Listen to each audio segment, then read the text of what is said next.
Hello.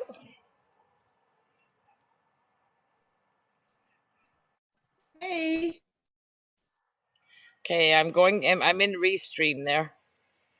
you're Uh, back home already. Wow. didn't even go. Oh no, really? Yeah. Okay, hang on there. I gotta update titles here. What happened? It just didn't not Yeah, nobody showed hang up? on. Oh, I need to do this here.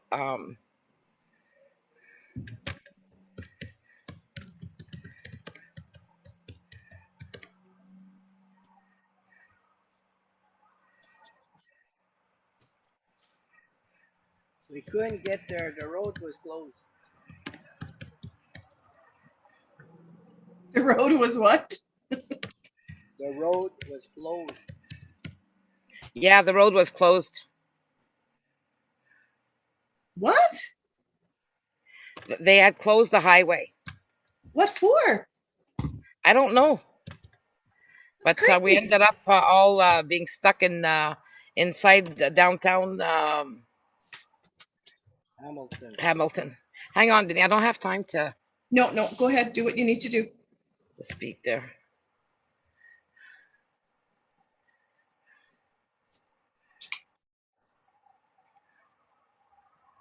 Paste.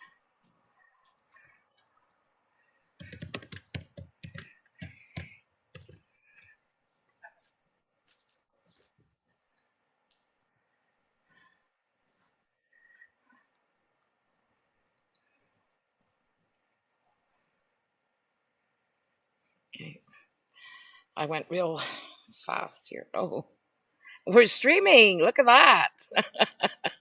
Jesus. We're not supposed to be live. Do you want me to start the webinar so people can come in? Yeah. Oh my gosh. Are we live there? Webinar started. There we go. We were already live on Facebook while we were talking, I guess. Oh, it's been one of those days. Hello, everybody.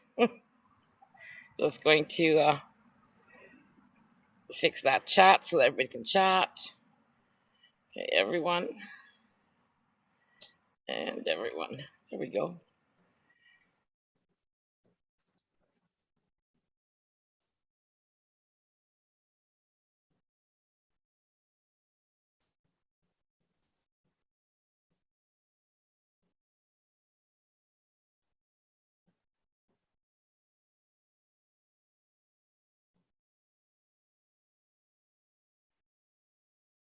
We have to do this to commemorate our launching of our self determination.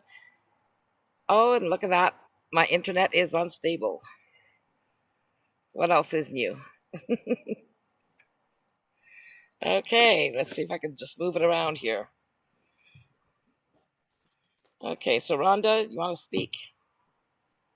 Yeah, so tonight we're going to have a bit of a session, a seminar, or a live video, and then at 9 o'clock, Nicole is going to do the draw for the two-row wampum, as well as the silver chain covenant, and they're on the table behind her in the video.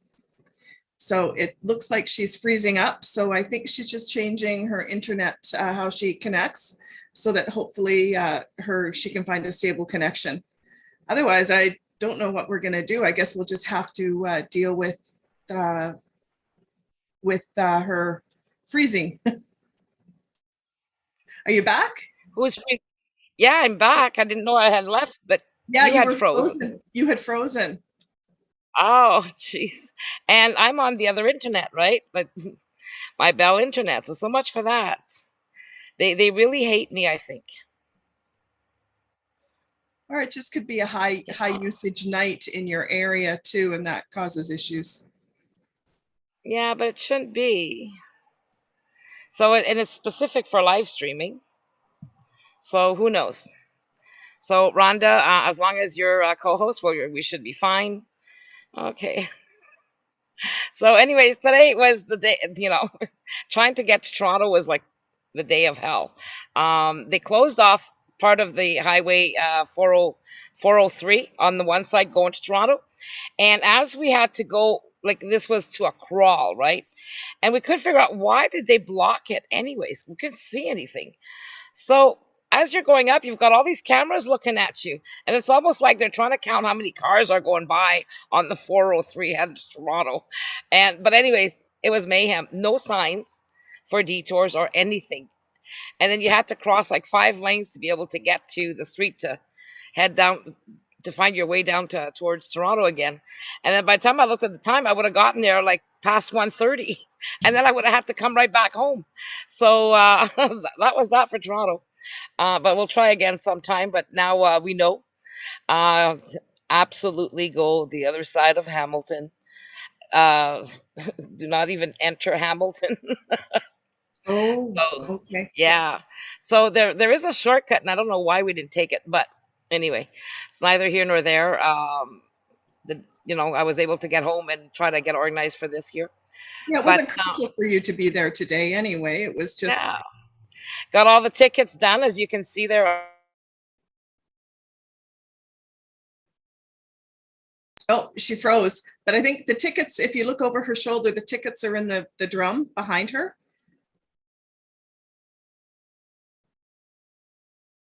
And that's what she'll be using to make the draw at 9 o'clock is all the tickets that are in that drum. And there were a lot of tickets. So thank you everybody for supporting this. Okay, Trying um, to get your chance. You froze again, Nicole. You completely froze. I So know, I know. I so don't I explained the why. drum is over your shoulder. That's where all the tickets are. And that draw will be done at 9. So Mhm. So I don't know why. I think I'm gonna have to shut down two Facebooks. oh yes, it could be the live stream to Yeah, Facebook. which one? Yeah, I think that might be it. There we go. Okay, so now we should be only on YouTube and Facebook. One spot.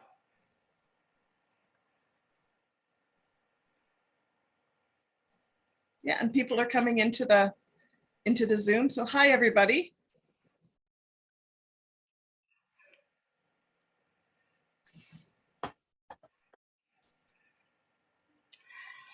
Okay, well, I don't know what to do with this internet.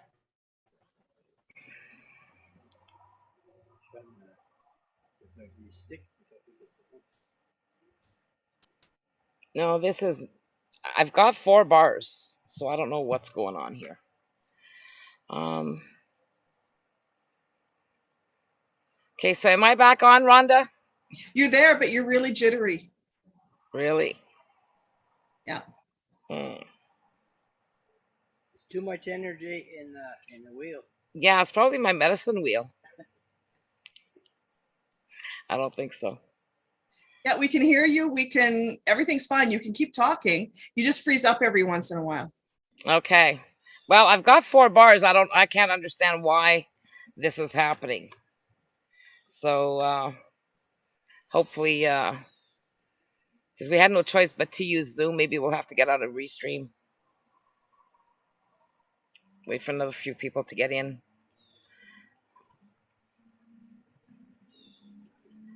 Raise your hand, Rhonda, when she's frozen, so she knows. She Yeah, won't know. Well, she won't know either because she can't see me when she's frozen. Her yeah, whole thing freezes, so it doesn't really, yeah. yeah. I could swear I've got 3 different types of internet. Not one works properly when I do Zooms. So maybe we should outline the topics or what we're going to be discussing for the next little while before you do the draw. And this way, when you do freeze, I can kind of Yeah, fill in the blanks because I don't know what your agenda is for yeah. tonight, other than the draw.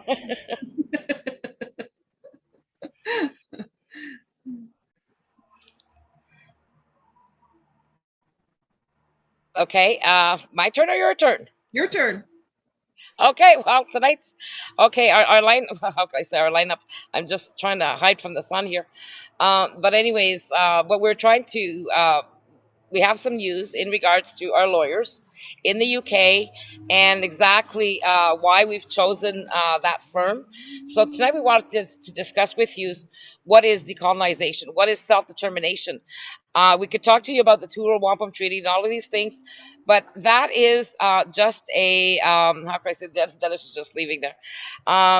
This is just one area of it that really ties it with the Indigenous nations and Canadians together in our charter, well, our constitution, because what the way that it's set up now is we're not recognized as the head of state, and there was always a partnership between the Indigenous nations and the government, whether the UK government or the Canadian government. There was an underlying partnership because Canada has not been conquered. Okay, and that's the one thing that people need to understand. It was not conquered. It was all done by treaties, and that's why the 1763 Royal Proclamation states that they are not to be harassed with borders and things like that. They are their own people. They're North American Native people, and which means that they're not, not just Canadian or U.S. citizens. They are much more than that. They are North American. So because they have that status, they don't need to have a passport to go to the States. Okay, they don't need passports in North America. So a lot of people don't understand that. But when it comes to our Constitution, in 1931, we became independent. We should have been named as the head of state, but they wanted to keep the crown there. So Canada refused to become fully independent by inserting a clause in our Statute of Westminster. So because of that, technically, even according to Trudeau's own lawyers, we were still a colony of the UK till 1982. Okay, so independence doesn't mean liberty, and this is a quote from the UK, actually, and it's true. Just because you can do what you want in your country, or you can negotiate. It's just the prisoners in a yard taking care of business in the yard, and we get to pick and choose who's going to rule with us in the yard. But at the end of the day, there's the prison guards and the government overrule you. So long and short, we have a chance to be able to correct this, and this is why it's so important that you understand what is self-determination and what is decolonization. Because with decolonization, we were allowed to decolonize back in 1960 officially. All the countries were able to remove themselves from colonialism. So why is it important that we do this at this time? It's because it's the only chance we'll get to get it done, to be able to save our country and the future, our children's future, as the head of state. So if we do not move now, we will no longer be the head of state. We will never have that chance to regain that. I think we need to explain what the head of state means in our Constitution, because it's more than just a title. Right now, it's just a title that the power is used by the government. The head of state power in our unwritten Constitution, or our constitutional conventions, they're called, which is the unwritten Constitution, that all the power that's vested in the head of state is used by the Prime Minister, the Queen's Privy Council, and the cabinet ministers. That's it. That's who uses that power. And so that's why the Governor General has to listen to the Prime Minister, the Queen's Privy Council, and the executive cabinet ministers. And it's because the Governor General is to answer to the head of state. Well, the power of the head of state resides in those three bodies, not the Crown of Canada. That's kind of what's been happening through our constitutional conventions and unwritten constitution. So by placing the people, this Canadian citizens and Indigenous people, where we always should have been since 1931 as the head of state, it sort of stops that unwritten constitution. And now the veto power that is vested in the Crown, or that head of state position in the Constitution, becomes the use of the people. The people can use that then. And so we were able then to stop decisions that aren't in our best interest. We're able to stop and have call for referendums. We're able to stop a lot of things that are going through the chambers, like through Parliament right now, that we've never had a voice in, that drastically changes our lives. We'll be able to stop that and have referendums and have discussions and slow it down a little bit so that people understand really what's going on. We've always relied on the Senate for that second sober thought. However, the Senate has become pretty much an arm of all the political parties.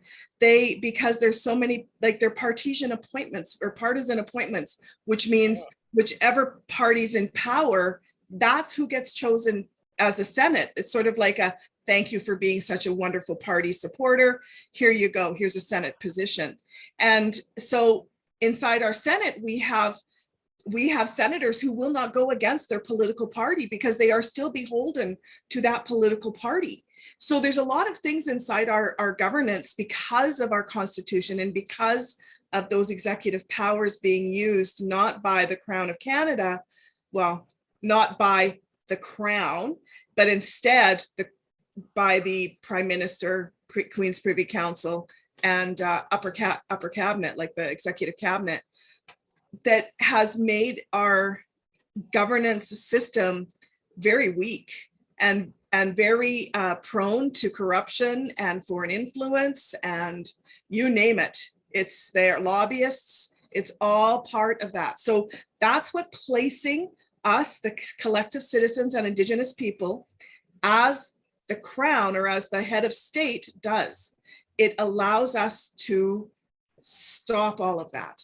And again, not that we're going to stop the workings of Canada, it just allows us to slow things down and say, hey, we need to have really a true sober second thought on this. This is not going to be in the best interest of the majority of the people of Canada. We need to really think about this. And what I'm talking about are stuff like Bill C-11, things that change our EI across Canada, blanket EI changes, stuff like that, that really should be done, have large discussion across the country, as well as referendum. Those are really what should be referendums, or anything that touch all of our lives should be referendums. And we just don't see them. We don't get them because they use surveys and polls to say that they've gotten the voice of the people that way, with 1,600 people across Canada. And for example, in my province, at most we get 100, normally it's 50 people. That's it. And they speak for everybody. And that's who's used to prove what changes in policy or what changes in legislation are needed. And again, it's all propaganda driven. A lot of it is propaganda driven. They decide they want to go a certain way, and out comes the propaganda. They sway the voice of the people into wanting that, and being the collective head of state means we can stop the propaganda. We can stop the government paying media to do stuff. We can stop, again, lobbyists, high paid lobbyists that are do nothing but make sure that their own special interests are done, and they don't necessarily work for Canada. And then our Senate, we can make sure that our Senate truly is the second sober thought of what's happening inside Parliament. And yeah, that's exactly what we need to do, and what should have happened in 1931. But again, our government at the time stated we were not ready, and they stated that because they were scared. And are we ready now? Probably not. But we need to start somewhere. Saying we're not ready and not putting us in a position to be able to stop corrupt governments is not a good thing. Like, this is our one and only chance to be able to stop the corruption at the heart. So all the issues we're all facing today, like all the mandates, the issues around education, the issues around money, the monetary fiscal policy in Canada, the issues around our housing, the issues around the poor, the issues around how our resources are used. Every issue in Canada comes back to this, that because we don't have a say, we have no way to hold our governments accountable except to vote differently. And voting differently has not worked since 1867.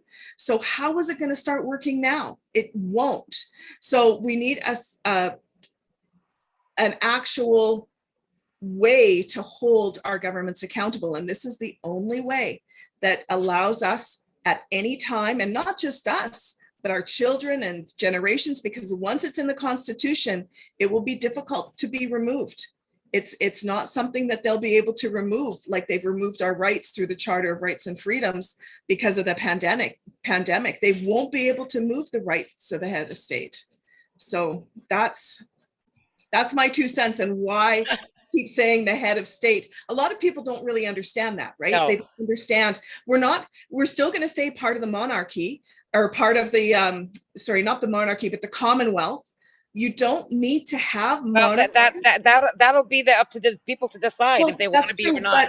But you do not have to have a monarch as your head of state in order to be in the Commonwealth. That's a huge myth that a lot of people say, well, we're going to be leaving the Commonwealth then. Well, not necessarily, because they're not tied together. The only thing in the Commonwealth really is for countries for intertrading at cheaper prices. And war. And that's what the Commonwealth is. And war. And war, yeah. So technically, a lot of people are saying we're getting this. Oh well, apparently now Prince Charles said that we don't need to have the royal family there anymore. You never had to. No. And since 1931, no country needed to. Yeah. And that's the biggest lie they've ever pulled on everybody.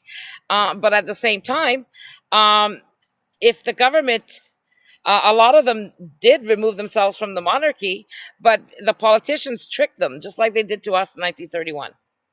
Okay, tricked them through representative democracy.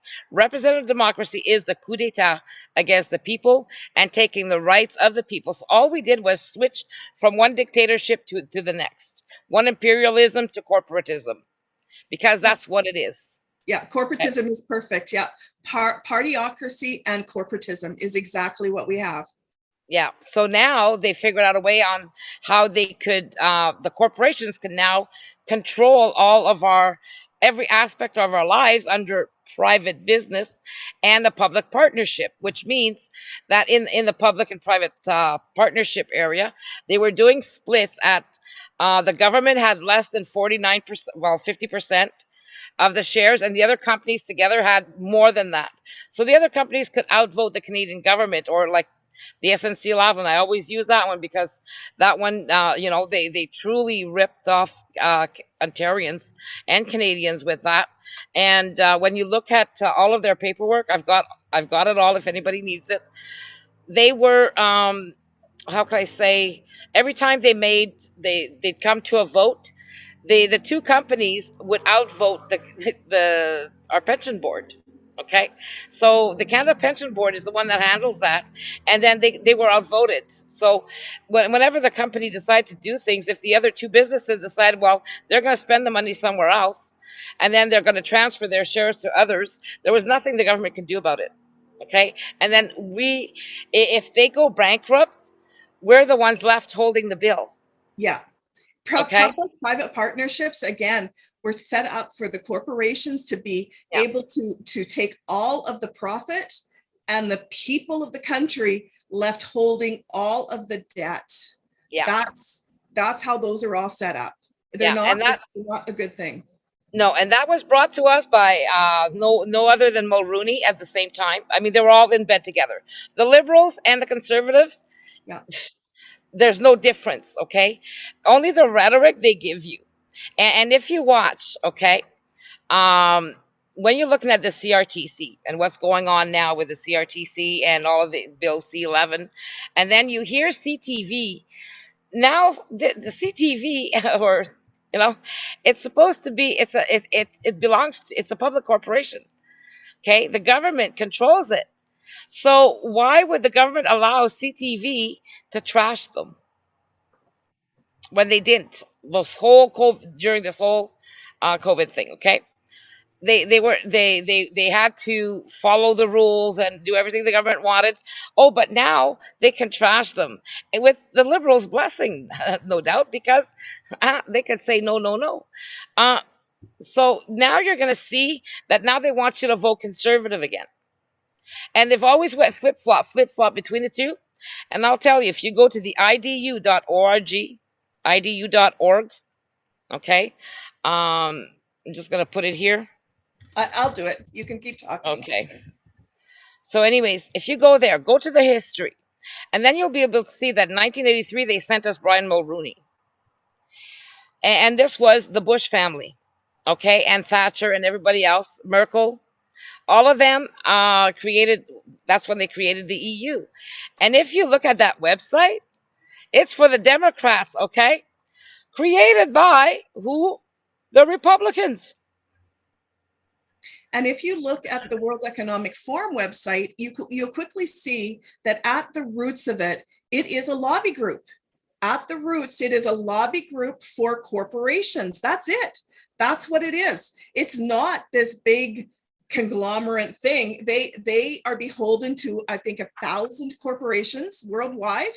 That's their membership, and that's their only members. And what they do is they heavily lobby people of the government. So when people say they're a member of the World Economic Forum or whatever, no, what happens is they've been trained in how to lobby in the World Economic format or the World Economic Forum style. Right. That's what's happened. And so that could actually be garnered as foreign influence because here we are, we have key people in every level of governance in Canada that have gone through that training with the World Economic Forum. And not only in our government, in our banking institutions, in our airlines, when you go through conflicts of interest, insider trading, you name it. It's huge. So the only way we can stop that is by the collective citizens and indigenous people being the head of state. This is the only way we can stop this, because we can put in place injunctions. Whenever there's something that's made that's not in the best interest of Canada, we can put an injunction in until it comes time that we can discuss it and have true discussion around it. If they can wag their heels for 4 years on the free trade agreement, we can at least slow down some of these decisions that aren't in our best interest and come to a consensus for all of our nation that does work for us, instead of always having these issues because decisions are made that don't take us into consideration at all. Exactly. And this is why it's so important that we be able to get lawyers on par with this. Yeah. Now with us, the reason, like I said, what we did was send a letter to the UK in regards to a correction in our constitution, because by rights, it is our right legally. It's already there. So why should we have to go to court on this? No, it's a correction.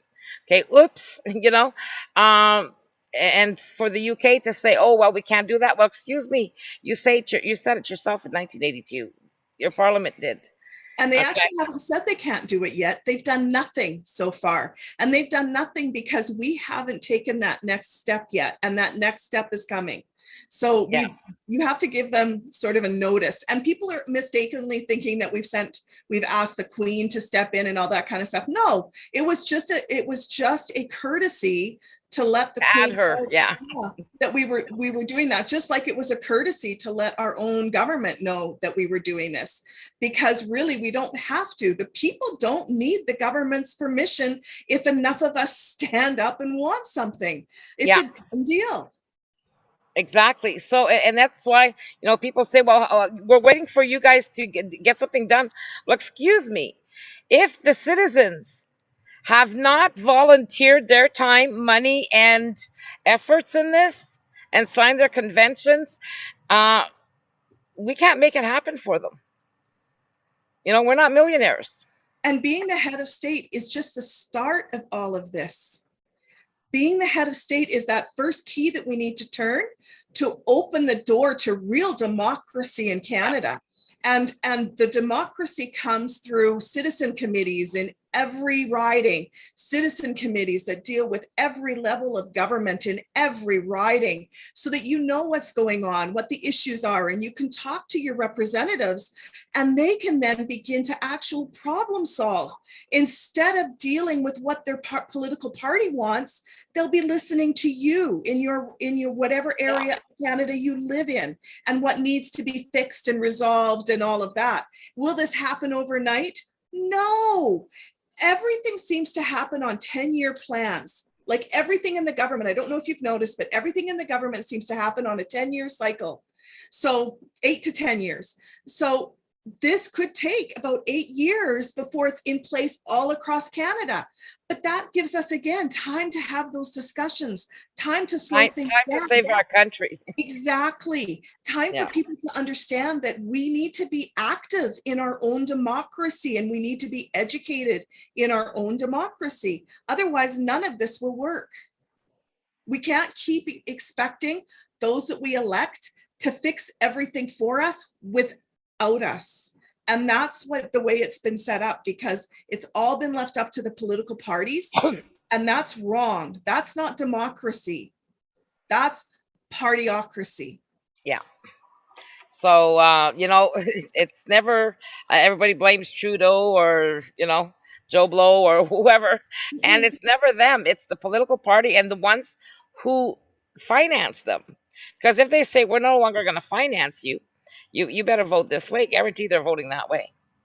Okay. That's what we see in the House of Commons all the time. Yeah. So why do you think the NDP and the Liberals have a agreement right now? Right? There were favors that changed hands in order for that to happen. Yeah. That's what politics is about. And so what we need to do is get the people involved in that, right? So that it's our favors that they do. It's not, you know, it's stuff for us. It's fixing our communities, fixing the poverty, fixing the housing crisis, fixing a bunch of stuff. We're on track to have over 500,000 new people in this country this year. Where are they going to live? Yeah, and you know, I mean, so far, they're getting more benefits than our own people who are actual shareholders of the Crown of Canada. So when you're looking at, you know, the people in the studies that I've seen, is they're always trying to say, well, the people. They never say the shareholders. Okay, for why? Okay, because well, you can't just put the people as the head of state. Well, no, that's not okay. You can't do that. Huh? But the shareholders, and it's all a play on words, people, okay? Because once you use the word shareholders, co-owners of Canada, they go, oh, well, yeah, okay then. Okay, that's a different perspective, right? So the people as peasants, oh my God, never. So, you know, if you look at France, you look at the United States, and we've, you know, if you go back through history, almost at the same time, France liberated itself, and so did the United States.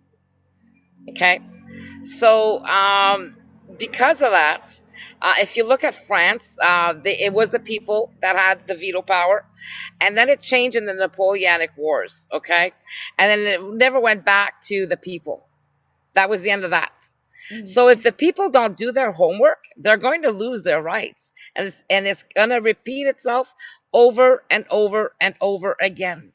So this is something that we need to change. People need to get involved. If they think, oh, well, you know, we're going to let somebody else do it, think again, because if you don't teach this to your kids, and we don't teach this in school, they're going to lose it again. Exactly. And I want to say too, when I say 10 years, I'm not saying that nothing happens for 10 years. I'm saying that it's going to take 10 years for everything to be in place all across Canada. It could be faster. Yeah. If people come on board and it moves faster, it will move faster. But when our Constitution was put into place in 1982, they had a 10-year plan. Every amendment to that Constitution, the final one took place 10 years later. So again, this is something that people need to understand, that things do not switch in a week or 2 weeks. No. And it's going to take work, folks. It is going to take work, because we are not educated anymore on politics, on how we're governed, on what it means to have a democratic society. And we Yeah. need to do that. Exactly. So, our only option is collective self-determination. And what it is really, it's personal self-determination that everybody kind of agrees to, which is what the Convention of Consent is. Mhm. And why that had to be created, because I understood that right off the bat, and thought, okay, well, as long as we honor the treaties and make sure that we don't disrupt the nations, or the and Métis and Inuit in any shape or form, maybe we'll be able to get some agreement. But really, the ideal, especially with reconciliation and everything, and when you're looking back at history, if I were to, let's say I had a legal license, okay, and I was able to defend the indigenous side, they'd have a hell of a great case for partnership. Mhm. A hell of a great case, okay, because that's what it was. Mind you, they didn't get much in those partnerships, as much as they should have.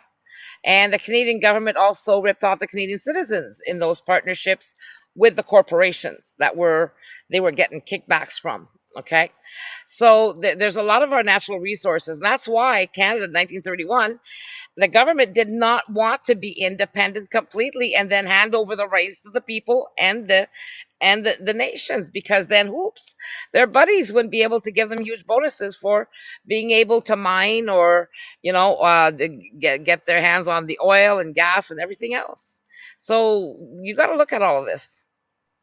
Do you know that what they do now, what I find what's interesting, what the politicians do now is, in order to get reelected, or if they're running as a candidate to get elected, they throw in these things that they want to change, right? We're going to change this so it's more democratic for the people. We're going to change that so it's more democratic for the people. You know what they don't do? They don't ever mention placing the collective citizens and indigenous people as the head of state, so that they are above the political parties. Because once they can make all kinds of promises they want, they do not have to follow through on any of them.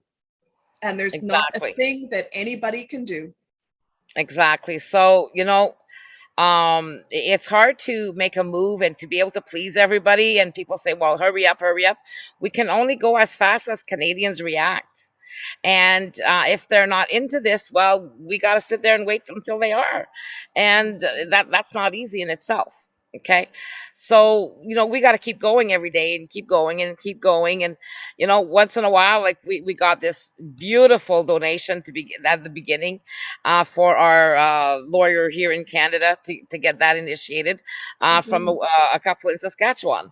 Then we got another donation, double that, to be able to send money to the UK. And so, these people, this is serious money, and they're helping us out. And it's not up to them either to pay for the rest of Canadians. So it's like, I'm floored every time I have to beg for money. But and this is why good Lord, it's my worst.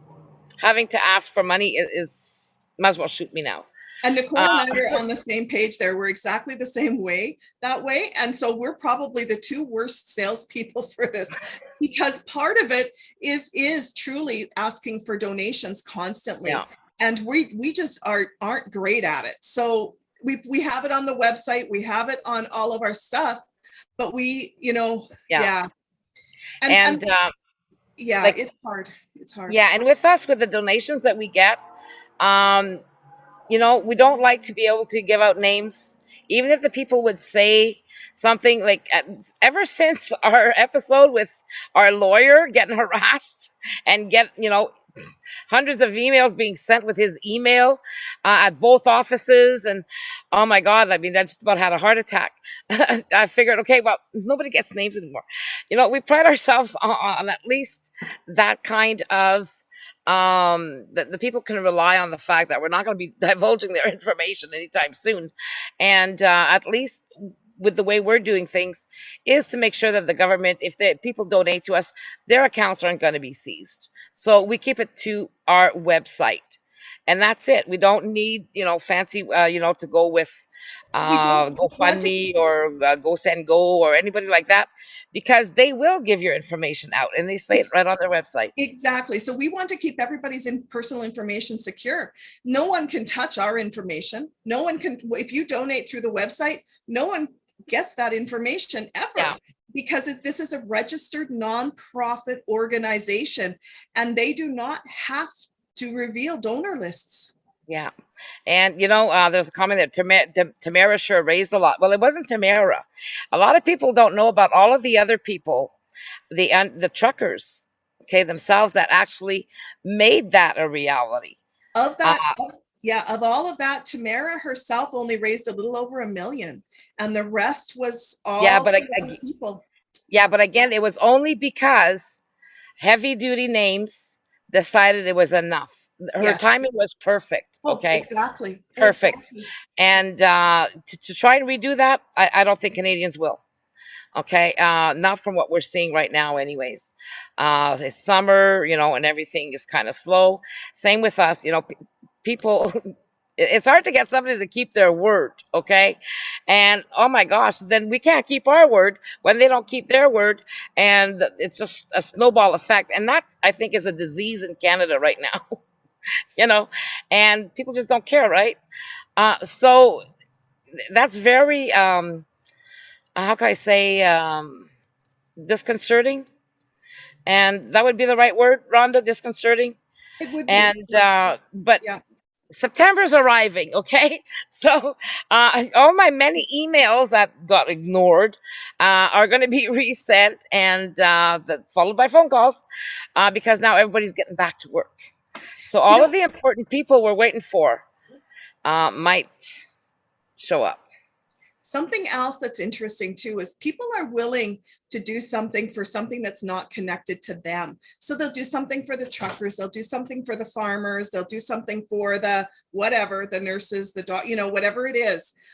But when it comes to doing something for their own children or their own future generations, that is something that they don't stand up all proud and say, hey, we're going to fix this, so they don't have to suffer, so that they know that they have rights and that they can't be taken away, and so on and so forth. For some reason, people do not think in those terms, and we need to, because that's truly what this is all about. Even if it's for the truckers and the farmers, and like what we're doing is for everybody in Canada. And it is for future generations. It's not just for us, it is for future generations. So no, it's it is for everybody. This is this hits the root. This goes directly at the root cause, okay, and then it places us in a position we've never been, okay, and nobody on this planet either, other than the Haudenosaunee way back when, at the beginning of this. And this is where that two-row wampum comes in, and the Great Law. There we go, Jonathan. So the Great Law was instrumental in the United States, in their governance, and worldwide. So, when you're looking at that, the Haudenosaunee were the only ones who actually, the people had a voice. And then they'd have a meeting with the clan mother. They'd tell the clan mother what they wanted. And then the clan mother would take that to the chief, and then the chief would take that to the council. Okay. How you describe that is exactly how the citizen committees will work.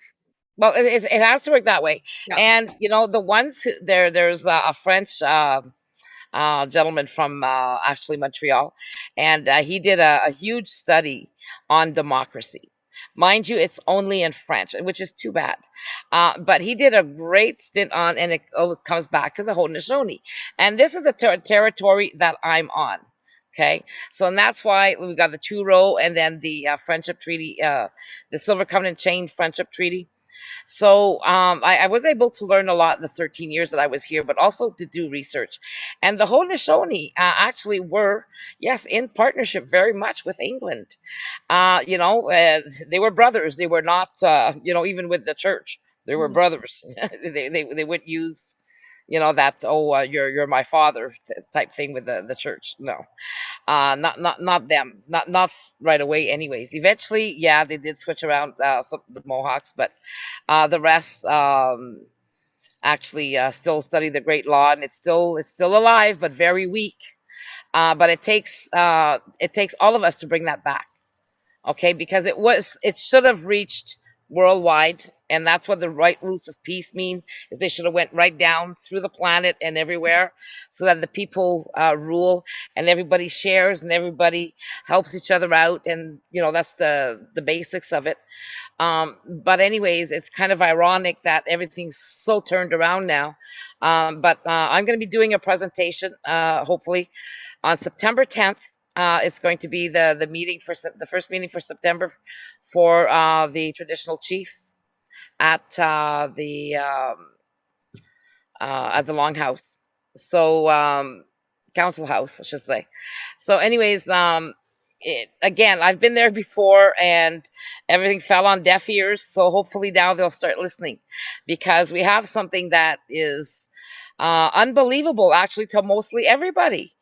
Lawyers, constitutional lawyers, question this, and they go, "Oh, no, no, can't be, can't be." Well, listen, start reading, and then you'll see. Start reading the Hansards in the UK Parliament when they Yeah. discussed our constitution in 1981. That whole thing was their main concern was the voice of the people. That Yeah. was the whole thread throughout it. And in fact, they almost didn't approve the constitution because they did not feel They were going to throw out the charter because it didn't protect the people. Because Yep. why? The UK is responsible for the decolonization of everybody in Canada. Yeah. And especially the indigenous nations. But we need to decolonize together and into a partnership, which is totally different. It's not like the nations could create their own country within this country. So because of the way everything's spread out, and everything's still pending in the air, that's why it's like that. But right now, the governments are cocky enough, because what they did is they used band councils, which are an arm of the government, and they work for it is an arm of the Canadian government. So technically, band council, the government is signing agreements in the name of the nations with itself. That's fraud. That's fraud. And that's not self-determination either. No, and that's not decolonization. Okay. Yeah, exactly. So this is why, on the angle that we're taking this, most lawyers in Canada have not a clue about this. Because Not a clue. most lawyers don't think in terms of the people getting behind something, right? They look at something, can it win in court? Is this something that can win in court? And we know that with the will of the people, there's nothing really in law supersedes the will of people. Where do we get that? In decolonization.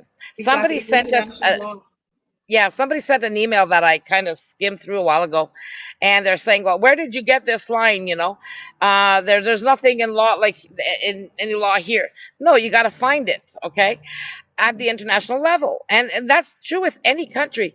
Once the people uprise and they're on the same wavelength, they have the one same message, things turn around. A lot of governments have been overthrown like that.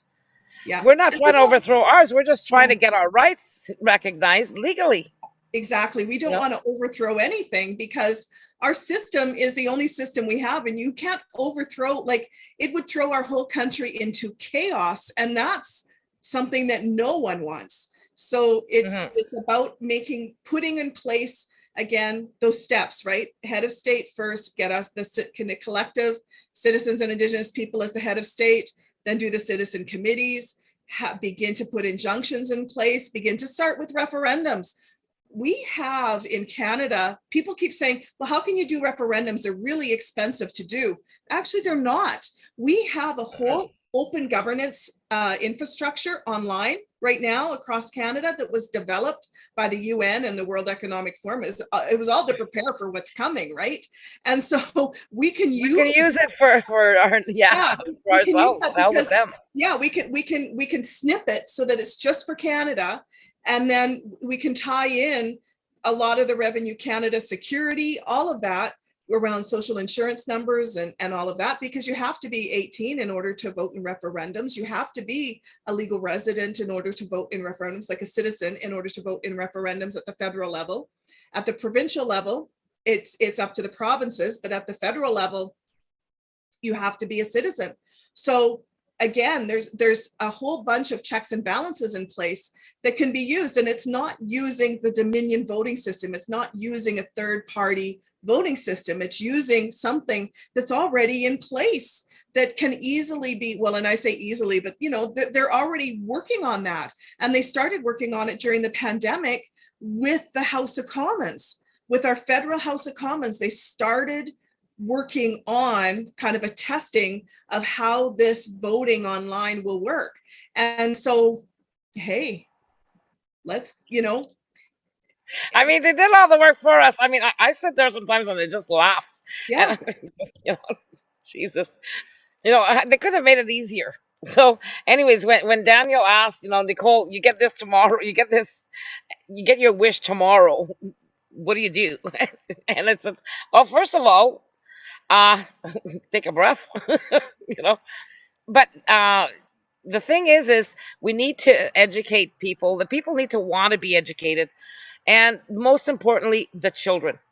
The children are number one in this, and you know they have a great systems already in Liège, okay, in Europe. They have this school that all the teachers got together and taught the whole school, you know, every grade, right, on how to do direct democracy from bottom up, you know, from kindergarten all the way up. And it's beautiful to watch, because their hopes is that maybe someday they'll have politicians who won't be so corrupt, you know, Yeah. and that's their hope. Well, hey, good luck. We've had over 100 years of this BS in And it's Canada. not getting any better. It's getting worse because they're Yeah. part of everything. Is like, again, they've had a plan that is a very long game plan.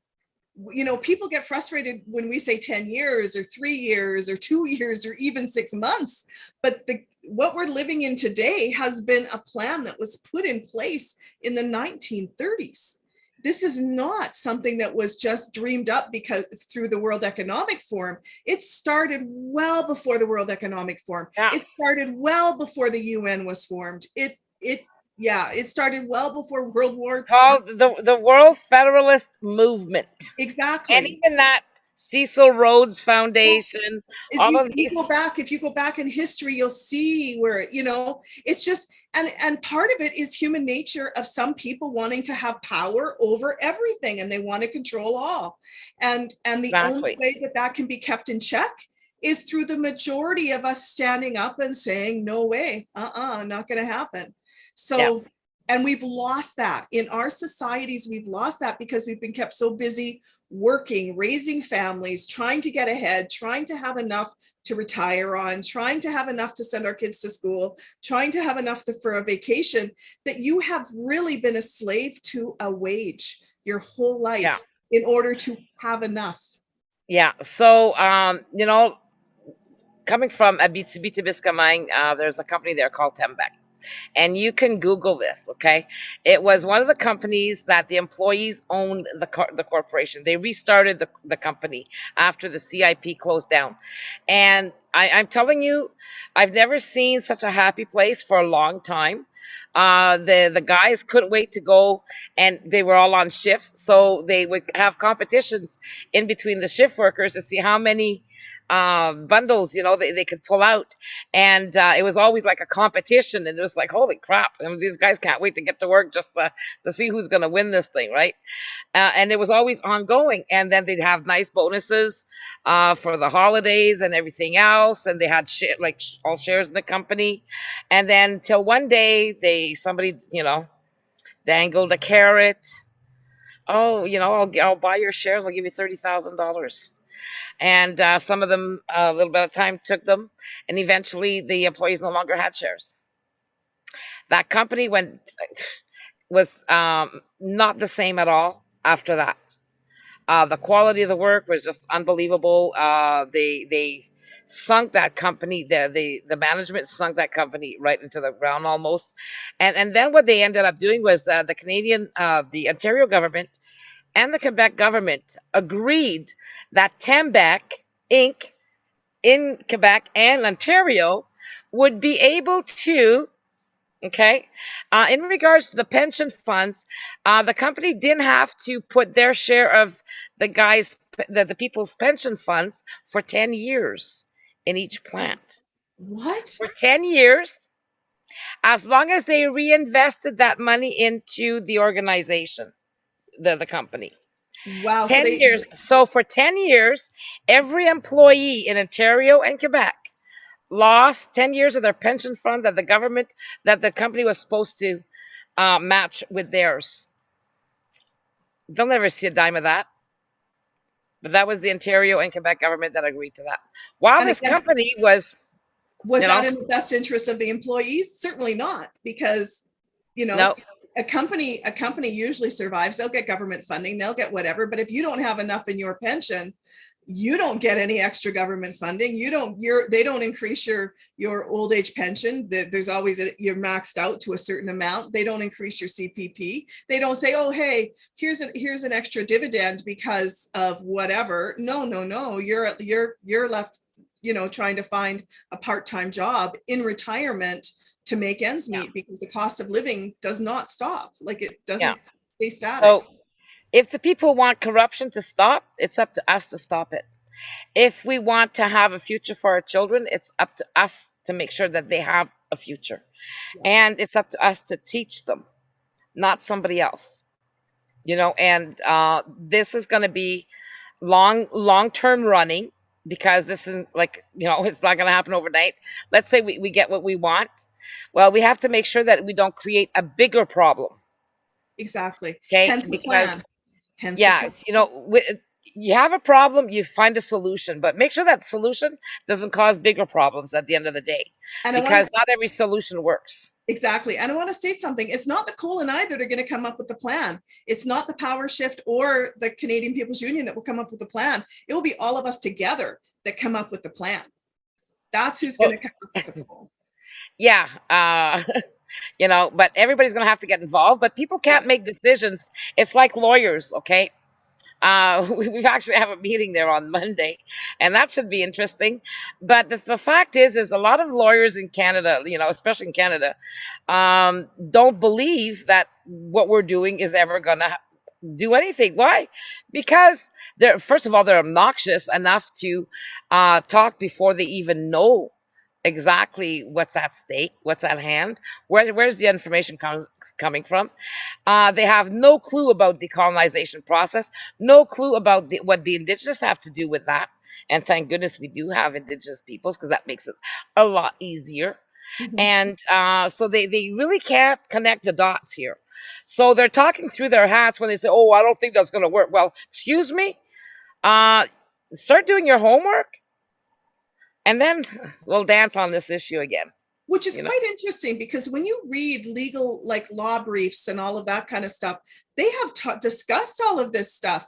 It has been brought up several times that the people should be the head of state. It has been brought up that there's an issue with having the head of state as the monarchy. It has been brought up several times in law journals, all of this, and discussed, and there's oh books on yeah, it. they're And they're there's they're good. books on They're good to talk. They're good to write up all kinds of stuff, but not one has the balls to take it to to take court. action, to take action. They're all looking to become judges. And again, they all look to have more power inside the existing system.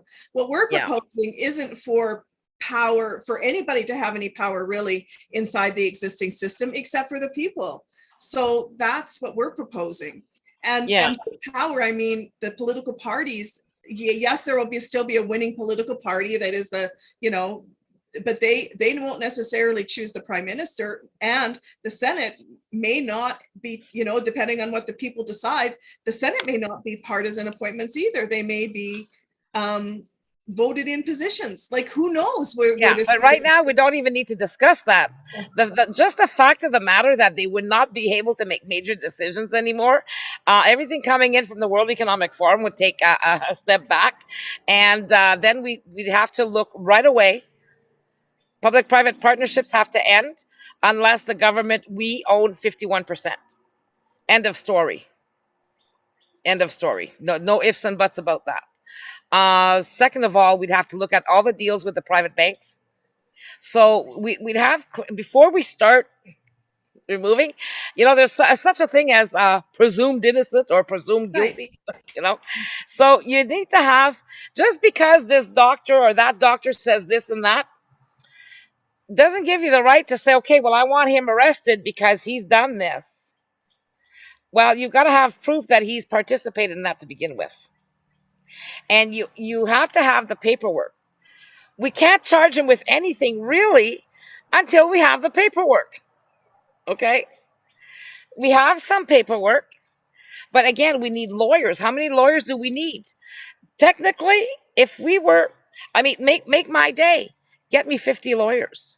Yes, that would be awesome. 50 Get lawyers me across 50 the board lawyers. that have all different interests, because lawyers don't all practice the same law. That's the other thing. You can say a lawyer, but much like a medical professional, you have Yeah, family medicine, you have specialists, yeah, you have, and lawyers are all like that too. So yeah. So it's like Daniel says, Nicole, he says, do the people understand, you know, what it is that I do for you? So yeah, you're our corporate lawyer. You're not. He says, yeah, because I'm not a constitutional lawyer. If people expect me to comment on what's happening, I know nothing about that. And of course he wouldn't have. He's a yeah, corporate lawyer, but why do I like him? because of Because we're corporate administrative shareholders. and administrative law, he has. Exactly. So his time will come in a little bit later, okay? And he's the go-between us and the UK. So we want to explain to you exactly. Daniel's Viva Phrase brother, yes. But Viva is not, David, which is Viva, is not interested in doing any law. He's making more money doing live stream than anything else. And he has no inclinations of going back to law as far as what he said. Just likes to comment. But anyways, the reason why we like Daniel is not because of Viva, it's because of their dad. And I'll say that. I'm going to be blunt about that one. Yeah, Their dad is a genius in corporate law. and admin law, administrative law. Yeah, and this is where we're going to need afterwards. So what I like to do is I like to put this is a chess game, people. I like to place, you know, my make sure that we don't falter and have our you know initiatives, what we're going to be looking for, what's going to be really pressing. What's really going to be pressing is administrative law, and then you know, taxation, IFRS, which is what they changed in 2016, and then paid off everybody that we know, because all of a sudden they had, you know, I've accused the Auditor General of Ontario of getting paid off by them because she was so pissed off, and then all of a sudden, not a word, you know. Um, she ended up getting a $50,000 increase within, you know, half of 1 year to the other half. So $100,000 bonus. Oh yeah, she did. If they want to take me to court, go right ahead. But you see, one of the things is that we need to make sure that if we're going to accuse people, that we have the exact proof, that we have enough to back us up. And then we can't take stuff to court as a third party. Okay? We can't take stuff to court as a third party. As just a citizen, it has to affect me in a certain way, personally. Now, did the Auditor General, you know, can I go after her personally? No. Who can? Who can? Another arm of the government? Or like her job is just the Auditor General, right? Did she really take a payout to keep her mouth shut? Because her job is to report to the public. She is supposed to look out for our best interests. Then maybe we could take her to court against our best, you know, that she didn't look after our best interests in Ontario. But again, these are all little things that'll take forever, take time. And right now we're running out of time. Like, we've ran out of time, actually.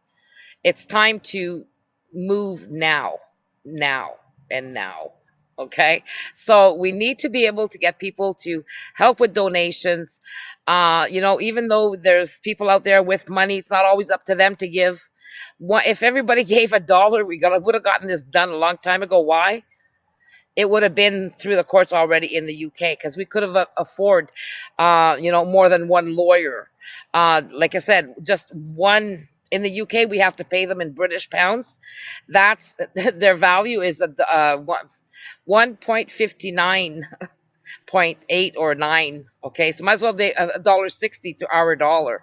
So we need all that much more than half to be able to pay for the same thing as what it would cost in Canada.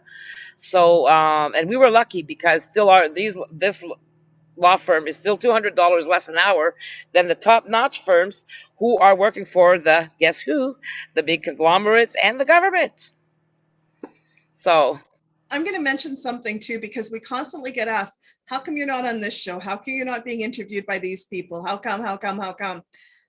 You should contact them. You should contact them. You should contact them. No, you should contact them, because the more of their listeners that are asking about a certain thing, that carries more weight than us contacting to be interviewed about our stuff. So, and you need to just keep doing that. Just keep doing it, because if you are a cog in their wheel of if they get so many, that's how we've actually been on a lot of different shows as well, is because their listeners have asked them to interview us or to have us on, or they know. So again, a lot of people need to do that. And if you're doing it and they don't have us on, there's your answer. Yeah. We need to go to different media folks, different people, different whatever, because there's a lot of people that will not have us on. If they're tied to politics in any way, if they are supporting a political party in any way, they will not have us on. No. And, I've spoken outright about the Brotherhood and all the things that they're in cahoots with. They are part of the World Economic Forum. They are members of that. And people don't even see through that. And now they've infiltrated Canada. How many times have people, we're getting together and the Brotherhood, I wash my hands of that. We don't want to be in bed with something we don't know about. Okay. We know enough, but again, things like that. Again, the really, if you look, as far as I'm concerned, the United States, if somebody's trying to help Canadians, the United States people are trying to help the Canadians, they need to help themselves first. Why are they here? Why are they here? Yeah, they can't help us here. We have to help ourselves. Yeah, they have no jurisdiction here or no know-how of how we do things. And they need to keep their noses in their own country and save their own country, because they're going to shits too. Excuse my language. But, look at what's happening there. They already have the ID in most of the states over there, which people don't know. Oh, we're going to move to the States. We're going to go to Florida. Well, they've been giving out their thumbprints for how many years? And then it all started that way. Yeah, there's been a lot of little things, like the States is at the root of a lot of this, folks. They are the root of a lot of this, because everybody, even in France, even the guys, the planted shills of the yellow vest, two of them ended up being taught in the United States on open government. And everybody has to report to who? The United States. Why would 67 countries have to report to the United States? Where did the open They're not controlling all this. Yeah, the open mayor started there. Like, there's just so many things that have started through think tanks in the US and through initiatives in the US, and it sort of filters to the other countries, right? So the whole banking system, the worldwide banking system, is because of the US. It's not like, where did all of the wealthy people go? Yeah, so we appreciate all of your hard efforts, people, trying to get us here and there. But seriously, it doesn't matter. You know why? Because we don't need anybody who doesn't believe in what we're doing to begin with. If they did, they'd be with us. Or if they wouldn't have an agenda, they'd be with us. If they truly wanted to save this country and their families, they'd be here. What we really need are people in the communities getting out and reaching people in person, because that is going to start the swell faster than anything else, faster than being interviewed on any whatever. Make a power shift parties. I mean, Richard and Jen have that down pat. Like, oh my God, it's beautiful what they've come up with, Yeah, I've started doing them. Yeah, I've started doing them in Saskatchewan. People can do them anywhere. Just let us know. Like, Yeah. Well, we're going to get there, but we just need to be able to have a huge amount enough of lawyers to be able to get the job done. Just skimping like we're doing right now, it's hard, and we're not going to get there fast if the people don't give it their all.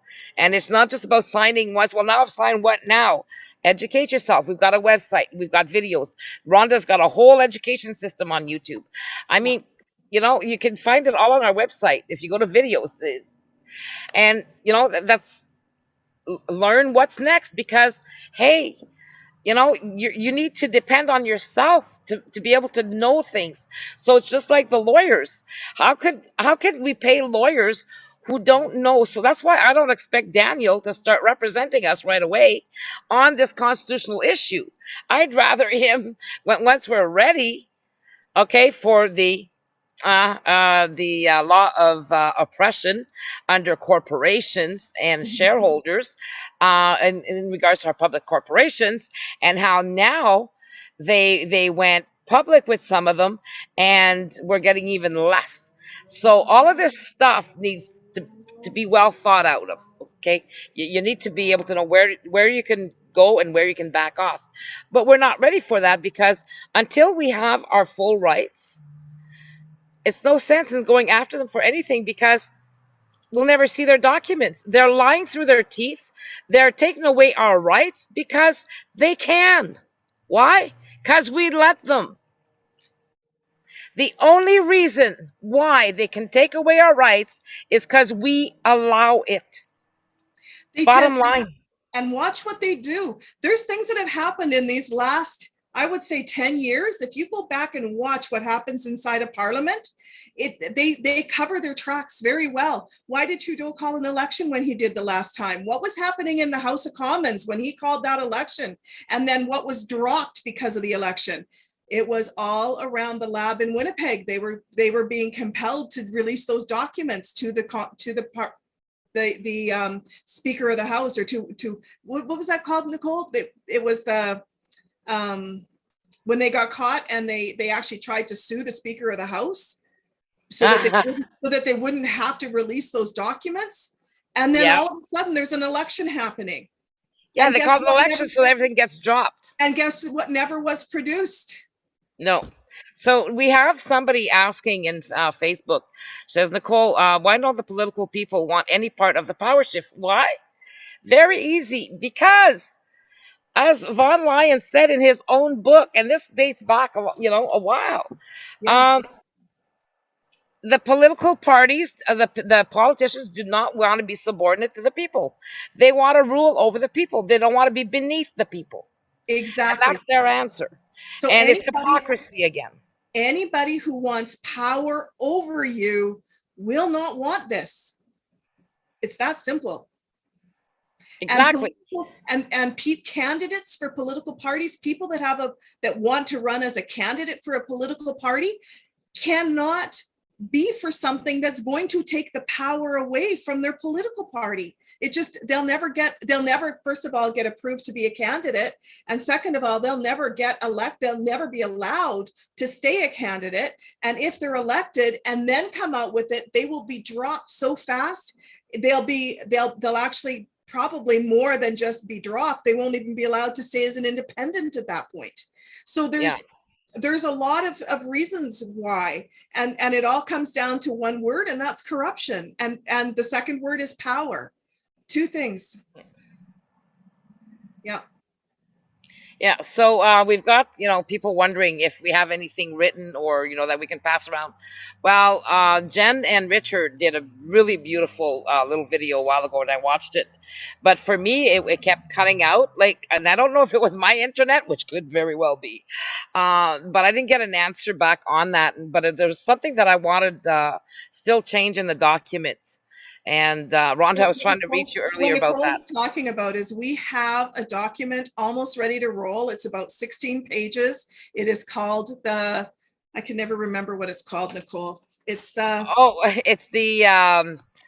Power Shift to Freedom crash course. A crash course in all of this. And so we're going to be rolling that out probably in the next few days. Like, watch for it, folks. We wanted to have it done for today, but just on the basis of people being away and family issues, you know, the life took over for all of us. So it will be ready soon, like in the next few days, and then you'll see it online and you'll be able to share it. And it explains everything. They did such a fantastic job of it. It just Oh yeah. explains everything, you know, quickly, simply. Does it explain everything in great detail? No, it is like the 5,000 foot view of kind of a quick outline of everything, and it's not micromanaged down to that minute micro detail. Yeah. And And we want it to be. So yeah, so there's just something that we need to explain better, because I find it's missing a component there. It explains how, you know, partyocracy works, but it doesn't explain exactly how things will work once we're in charge, okay? How things will trickle down. So that needs to be put in there. I think they need to have a visual of that. But on the other hand, like when Jen does a beautiful job explaining it, you know, so they'll be able to give little courses, mini crash courses. But I'm going to show you something that you can take your people to, and because I could get to Toronto this afternoon because of this. You know, they blocked off the whole highway, like Highway 203 going to Toronto completely, and then everybody had to go into Hamilton on the one lane and then go cross over to the fifth lane to be able to turn left within 100 meters. Try that. And Dennis was like, "Oh my God, a pack of nerves," and we just turned around in circles for an hour and a half in Hamilton. It kept the GPS kept sending us back in a loop. But I'm going to do a share screen with you because this is something that you could go to our website and read. It's really important that you know, you're able to kind of see this. I think this is a little too big, but anyways, it's on our website. Okay, when you go here, you just go down below here. These are going to be removed this evening. So anyways, here's the Canadian Indigenous Reconciliation Solution, and that's what we named it. And it says the best way for Canadians and Indigenous peoples to protect our country and our rights is to initiate our political and civil rights to collective self-determination. So the people that were still in Toronto this afternoon, Josephine asked me, she says, I can speak, so do you have anything that I can say? And I gave her this, and she just, you know, it's short, it's understandable. And this is where you can go and get this and just copy paste it. But we should have also that in our little booklet at some point. So the Canadian Indigenous peoples of Canada had the right to national collective self-determination and decolonization from 1931 and again in 1982, when our governments had the duty and chance to initiate it for the people. However, this issue was never spoken about or brought up in either provincial or federal legislatures by our governments. Instead, our collective political and civil rights as equal partners are the lawful legal head of state of Canada, which should have been enshrined in our Constitution with final decision-making authority, veto power above the Queen and our governments, was buried and hidden from all of us for decades.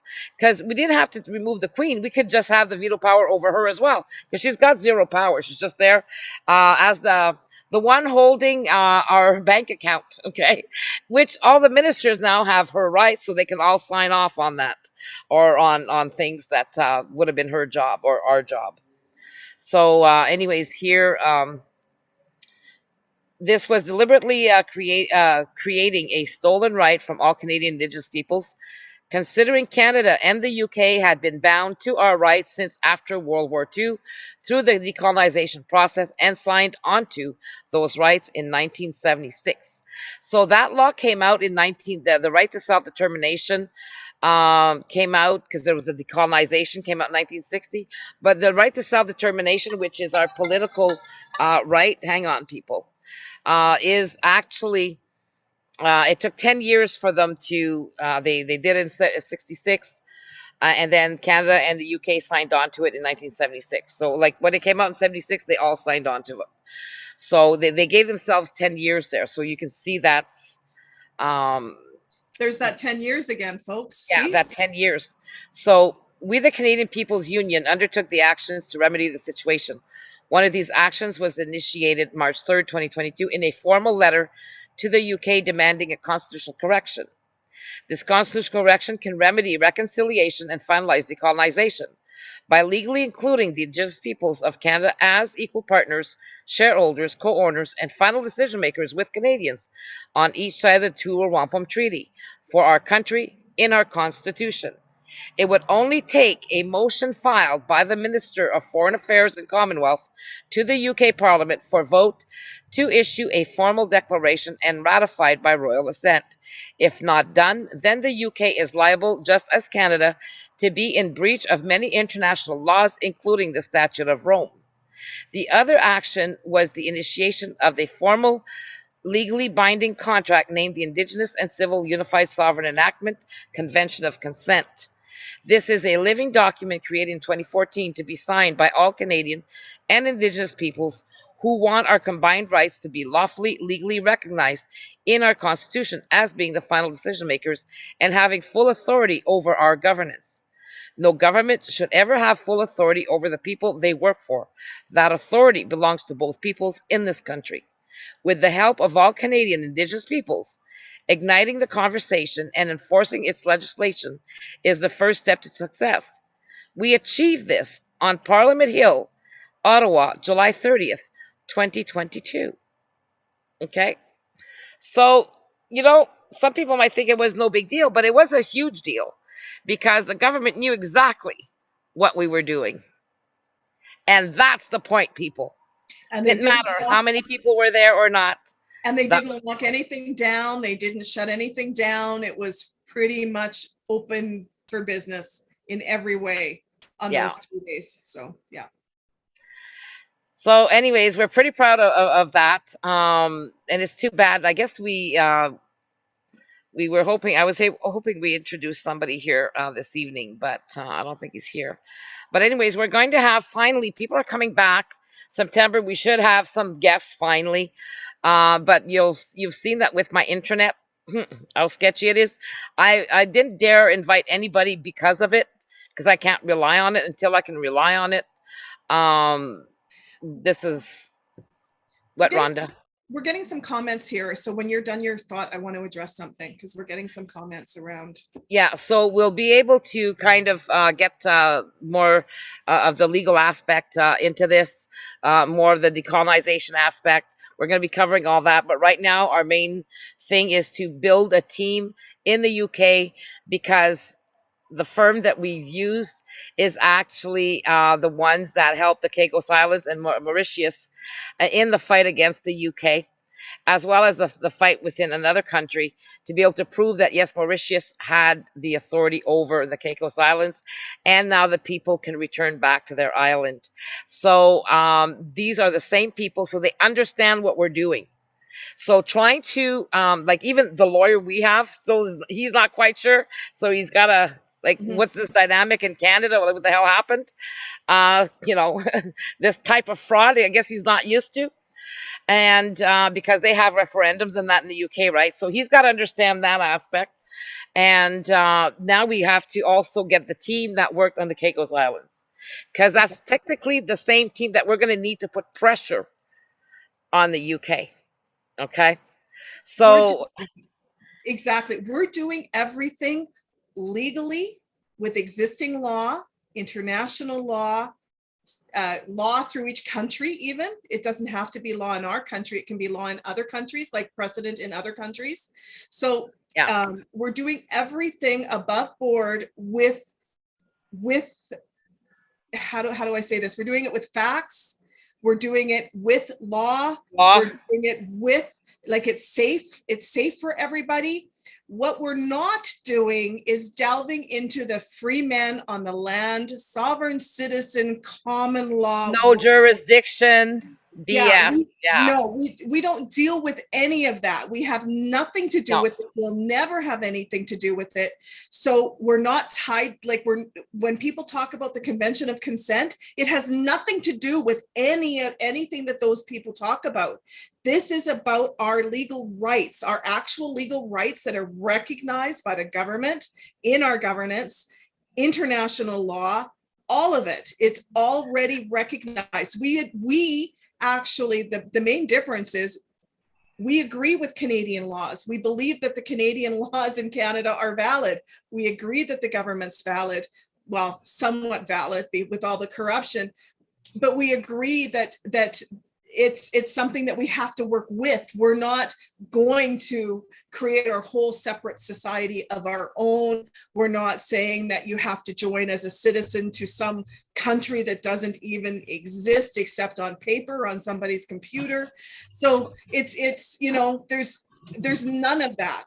And it's interesting because people keep trying to bring that in, and we keep slamming that door shut so fast, because while some of the things being discussed in those groups may be valid, like the homesteading, being a, you know, providing for yourself, helping your community, all of that stuff is fantastic. Those are common human things. Those aren't related to that movement. Those are common human things that everybody desires in a society. So we're not doing anything to do with any pseudo law, and that's what all of that is pseudo law. So Yeah. so Pseudo law means it has zero jurisdiction in Canada. There's no law for it. It's all in their minds. Keep your birth certificate. Keep your social insurance number. That's how you prove you're a shareholder. Yeah, exactly. I mean, you know, people would say, well, y'all want to give up all this. Why would you give up? Your social insurance number is your identification, because, first of all, even if once we're head of state, we still need that, believe it or not. Because why? Let me finish, Rhonda. Because why? It is your ID. There's, you know, a whole bunch of people that can have your same name. So by having this number, that clarifies that. And it's your right to, as a taxpayer, to be a shareholder of the Crown of Canada, as well as your birth certificate. Yeah, exactly. Make sure you have a valid driver's license if you're driving. Make sure your car's registered if you're driving. Make sure you're paying your mortgage if you have a mortgage. Make sure you're paying your rent if you're renting. Make sure you're paying your utility bills. Seriously, folks, you cannot, like, people that advise you not to do any of that stuff and to drive, you don't need a license, you don't need to register your vehicle, it's not a valid, you are going to get in a world of trouble that you're not going to be able to get out of, or it's going to cost you a heck of a lot of money to get out of. So and we already have common law, just not that the same type. And that's what our charter is technically, is, you know, common law. Every precedent that's set in Canada is common law. We have our foundation of our law in Canada is common law, but it's not, common law is precedent law. So it's set in precedent. So family law in Canada is common law. It's precedent setting law. So that's the correct version of common law. What these other people are doing with the, you know, the whole Magna Carta thing, all of that stuff is pseudo law. And it's just not real, folks. It's not real. You know, I feel sorry for the people that are following that, the proposed QAnon queen or whatever her name is. I don't even want to say it here, but it is, they're all going to get in a world of trouble if they keep following what she's proposing, because they'll lose their homes, they'll lose their livelihoods, they'll lose everything, really. It's sad, and it makes it seem like you have so much hope because, hey, this person has said that they declared that, you know, I don't have to do this or I don't have to do that. Well, look around and look at what society is doing, because that's really should be your litmus test on some of this stuff. And do people pay their mortgages? Yes, they do. You enter into a contract when you get a mortgage. Do you have a rental contract? Yes, you do. You know, you've got to abide by those things or you're going to get into trouble. And we don't want people getting into trouble. We want people to stay safe. We want to keep their information private, and we want them to be able to do this. What we're doing is not a petition in any way, shape, or form. It is a legal document that you are signing in agreement with everybody else who signs.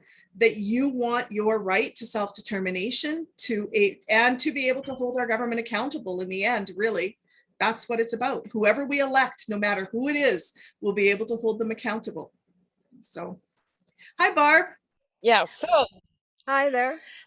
this is Barb Garlow, who is one of our better thirds in the CPU, the Canadian People's Union.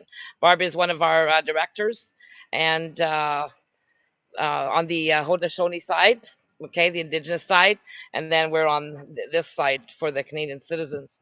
So we've come together to create the Canadian People's Union for the simple reason that we needed to be able to reach the people and then, bring about this solution. So Barb's been supporting us since 2009. 2009. 2009. Yeah, it's been a while. So, anyways, it's very interesting. So I got Dennis to go and pick her up, so that she could come and do the raffle this evening. Figured, try and get her out of the house there. She's taking care of her husband, and we figured, okay, well, things should be all right, and let's go pick her up, and then Dennis can bring her back. But it's better to have another person to. I've seen enough of the tickets to last me a little while. I heard that. Yeah, so Dennis just brought you a water there. Oh, thank you, Dennis.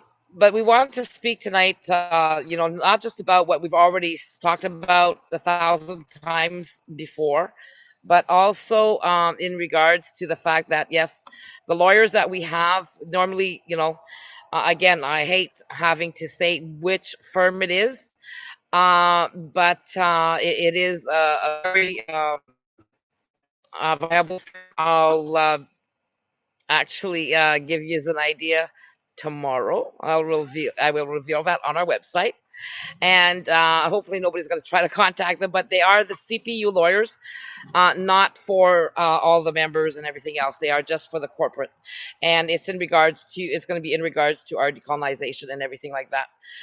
So you're going to be able to see that, yes, these people are actually very knowledgeable, and actually I could probably just show you right now. I'm just going to see if I can find their.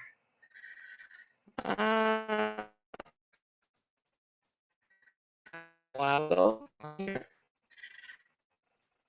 our lawyer Adam Wagner, for now, he's the one that went after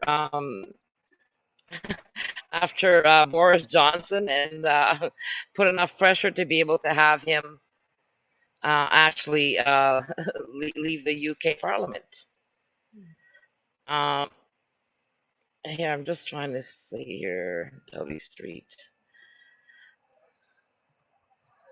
Okay.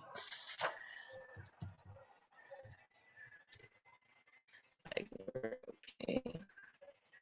There we go.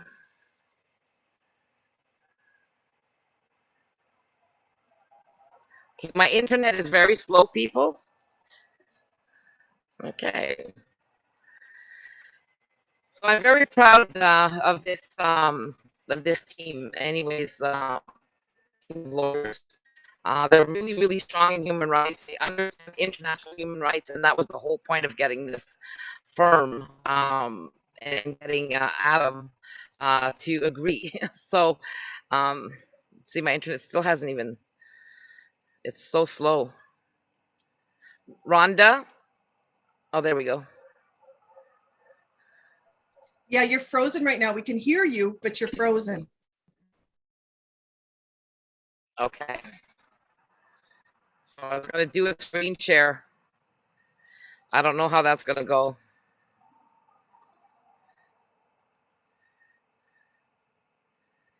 Okay. Okay, it's Dowdy Street Chambers. Okay. They've won many awards for human rights. Got a huge slew of expertise. A lot of their lawyers are also teachers. Okay, and they're very proud of law. Okay, they're very, very, very proud of law. Is administrative public law. We wanted them, you know, knowledgeable in this here, as well as if you go international here, the international law is what we wanted. But there's also other different places. So here you'll see that they, they've they've taken cases all over the place. Okay, the DSI's reach is global. Our team comprises of international lawyers based around the world and practitioners who regularly outside of England and Wales, including France, Italy, Belgium, and other European states, Hong Kong, Singapore, South Africa, the United States of America, and a number of Caribbean states. While we plan on having them, which is why we need a lot of other people.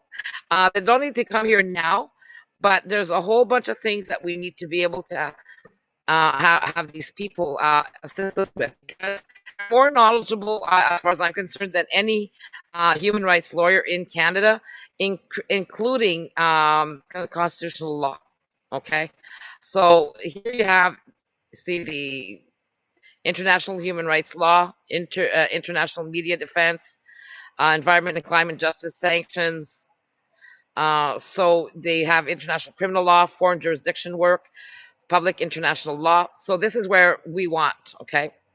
So we want to be covered under public international law. So here you'll see that Doughty Street's international public international law team consists of individuals with strong academic backgrounds in public international law and extensive experience advising and representing states, international organizations, corporations, and individuals.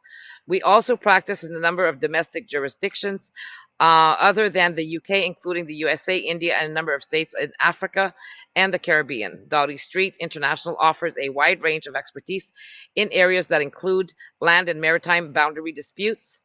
And this is where they were able to kind of circumvent the UK and get here the maritime for the Caicos Islands and Mauritius. What they did is they went to court on, against another country, and then the maritime judges were able to say yes, the ones who had jurisdiction over the Caicos Islands is Mauritius. So that kind of repeated the same thing that the international judges said to the UK. So now the UK will have no choice. So they are presently in court against the UK for Mauritius and the Caicos Islands, which is what we used as a precedent to be able to use. So they are very well informed on that, because guess what? Currently, right here, this was the last, I had read only about up to here, and then something happened and then I took off, and I totally did not see this, which really pleased me the other day, because I'm thinking, oh, am I making the right decision here? Because we've been, screwed a couple of times with other lawyers, and spending money for nothing because they weren't, how can I say, they were just trying to get paid for no reason. So here it says, currently members of the team act for the Caicos Islands before the UK Supreme Court. And I screamed, I literally screamed. Okay, so when you go and you read all about the stuff that they've done, it's just amazing. I mean, my jaw dropped, okay, with how very knowledgeable they are, and they'll look at different ways of arriving at getting the job done. So it's pretty encouraging. So now it is 8:33. We're going to be doing the ticket raffle at 9, and Barbie's going to be pulling out the ticket. So as you saw a while ago, they were right behind me. And how can I say, wampum belt. The big one is a pure wampum, and it's got a plaque on it commemorating July 30th, 2022 at Parliament Hill. And then eventually, hopefully, if all goes well, those will be priceless, because it was the initiation of our activating our political and civil rights to decolonization, which means people as the head of state, as equally with the indigenous nations. So this is historical. and hopefully whoever's going to have them will realize that what they're going to be holding.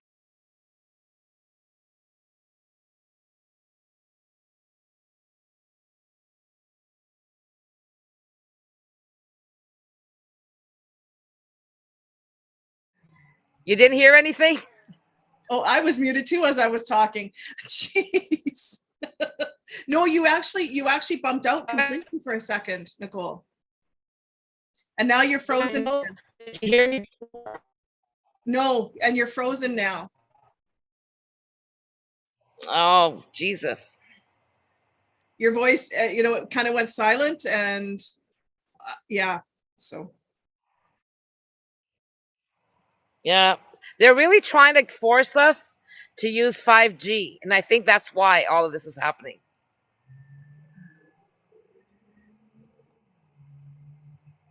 You know, Did you want to do the draw? Do you want to do the draw now before we just like? We should. Yeah, we should.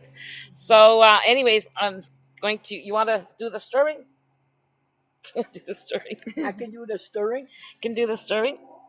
Okay, I'm just gonna get myself out of the way here.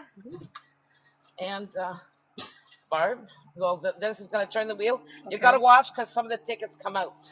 Oh. Oh, got to drop one. Put it back in. It's very well shaken up, I'll tell you. Okay. I keep wanting to pop out. Okay, the first ticket is for the two-row wampum. So, okay, this should be good enough. You had it a while ago there. Okay. So, you gotta open the door. Okay. Yeah, bring it close. Grab one? Well, bring it to her. Oh. There we go.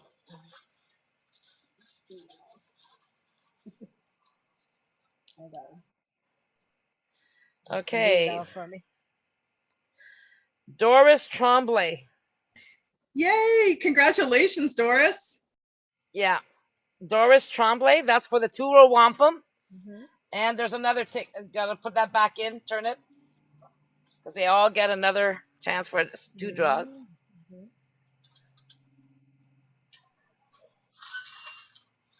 Mm-hmm. Put them back in. Yeah, Try to put your hand. They told us this box is. Yeah, they're not worth the $140.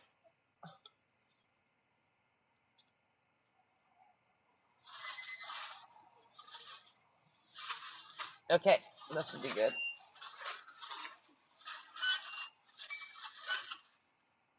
It's supposed to hold 3,000 tickets. Mm-hmm. Try again now. Oh, you dropped a few. Throw all that back in there.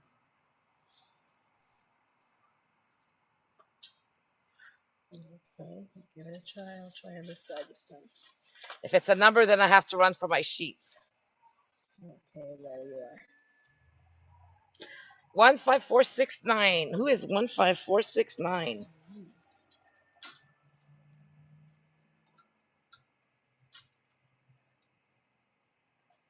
Okay, not that list.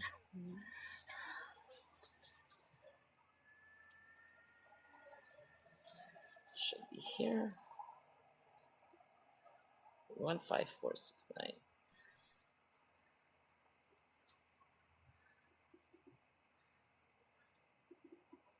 One five four. Where? 69, but 86. Oh yeah, there's a lot of 6-9s. 15469. If I could use my computer, I'd be able to find it faster, but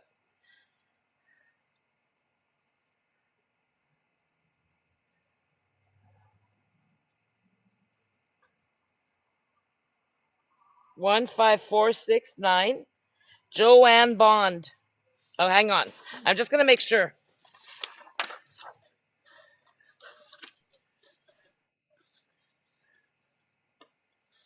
Oops.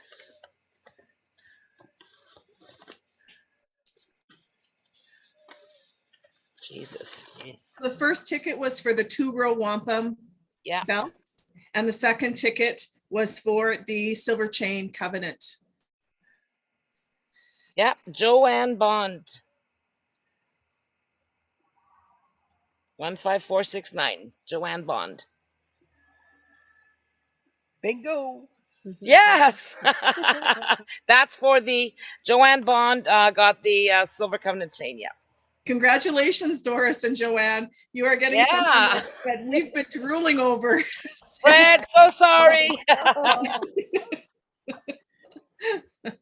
Gotta buy some more, Fred. Yep. Well, another time. I don't know what we're going to commemorate next. A win at the UK Parliament. Yeah, so Okay. congratulations, Doris and Joanne.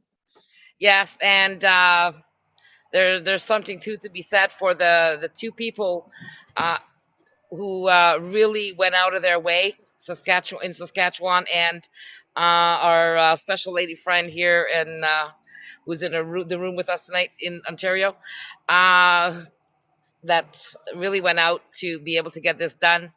If we can get this done in the UK, the UK can also follow, because I'm just going to turn my chair around here. What's happening in the UK is they're trying to bring in a charter of rights, and they're fighting this because they have referendums already and everything. So we'll be able to see the kind of interfere in the dynamics there with what's going on with our constitution and what their own governments has said. Okay, so if the government's trying to bring in a charter, they're trying to take away the people's rights.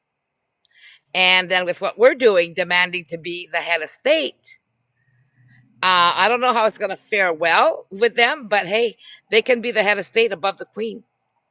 Mhm. You know? Yeah. Something So, I want to speak to too, because you mentioned this the other day, Nicole, when we were having a conversation with James, and that is that the head of state, we're not proposing that the people elect the prime minister. We're proposing that the prime minister still stays within the House of Commons and it's elected by the 338 people. We do not want to have a republic. We want to stay as because in a republic, the veto power moves to who you've elected. And we don't want that. We want to keep the veto power with the people. Absolutely. Because Rhonda, that resembles what they're trying to do with the mayors. Okay. Yes, exactly. And absolutely not. Yeah. Yeah. So we again, people, it's about us having the final, like all of us forever, like hopefully, if we educate everybody correctly and get the proper education system and, get this into the education system of a democracy, then we will not have to worry for the next how many generations about them understanding that is so important, that the difference between being dictated to and having a choice is who has the decision to make that choice. Like you don't, I think you put it differently on the website, and my brain is not working right now. It's been a long day. But really, we always want to be able to have choice, and we always want to be able to self-determine what's right for us. And the only way to do that is through being the collective head of state. And so we don't ever want to, because other constitutions have the people as the head of state. But if you read the rest of the Constitution, the veto power has been given to the prime minister or the head of their country. And that, again, means that the people live under a dictatorship again. So, and we say dictatorship in Canada, it's kind of a loose dictatorship, but it's a totalitarian.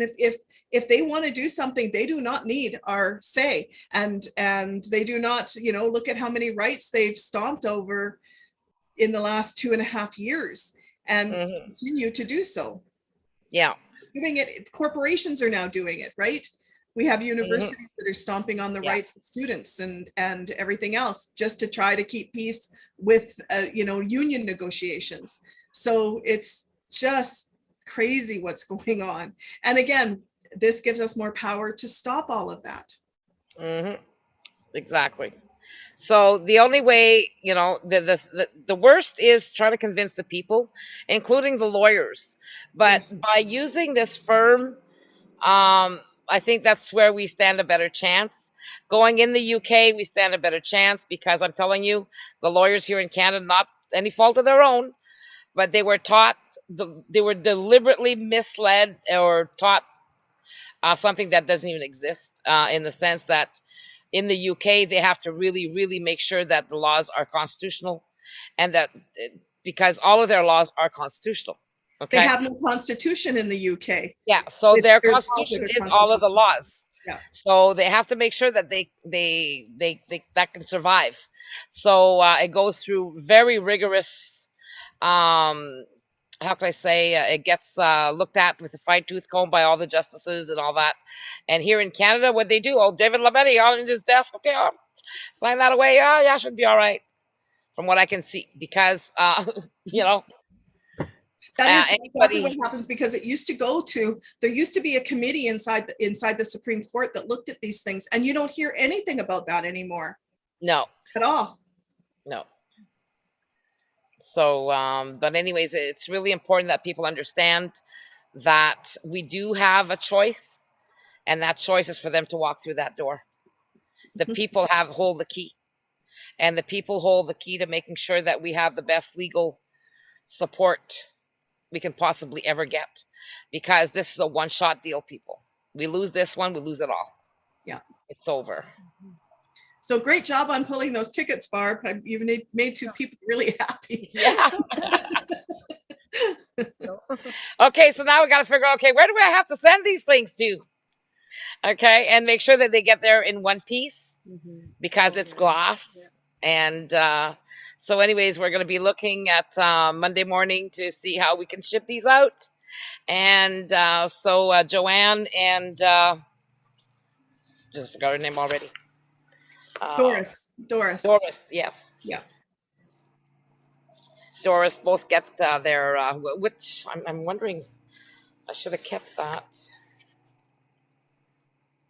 I should have written what was on that ticket.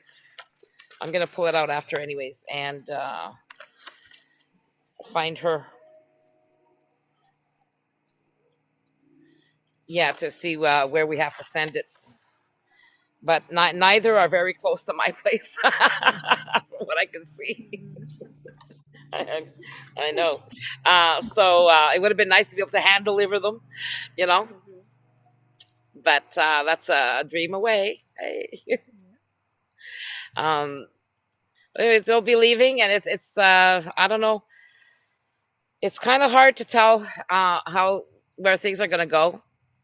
And we're going to be having a live stream with Daniel, but as far as speaking about what chances we have in the UK, he has not a clue because he didn't study that.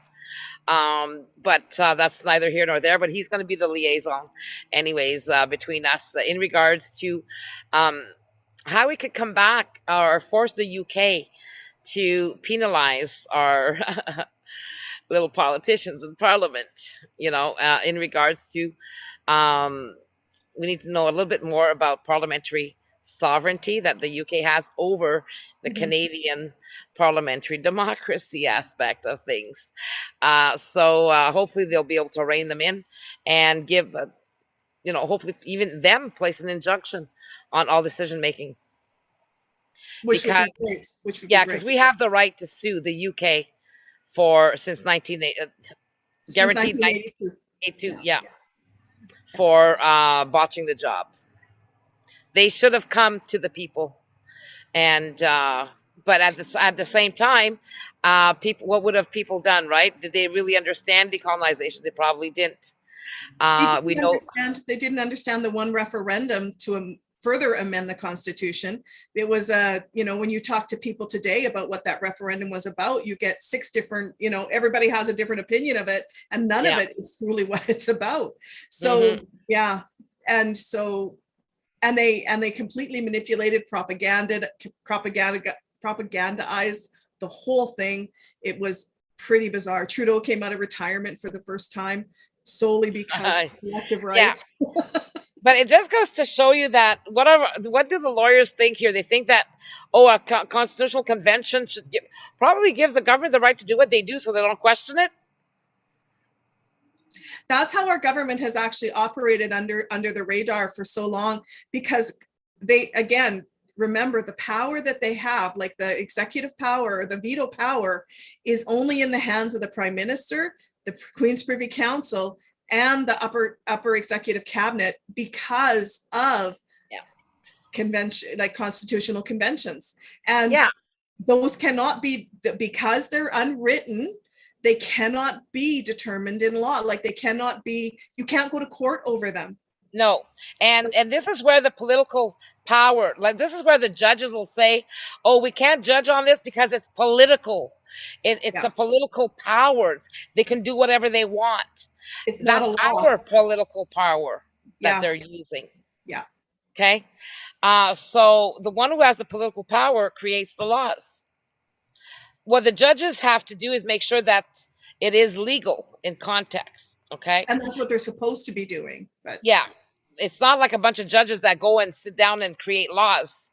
These are laws that are accepted over time, and that they've been attacked in so many ways that they couldn't even break those because it stands in common sense, in decency, and everything else.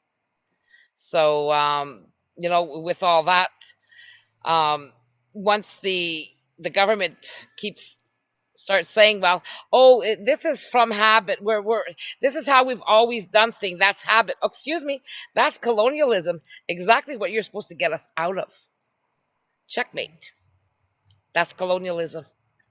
No longer works. So now we're still kind of freezing up, I guess. Because I was seeing you froze up, Rhonda, but not sure. Am I still okay?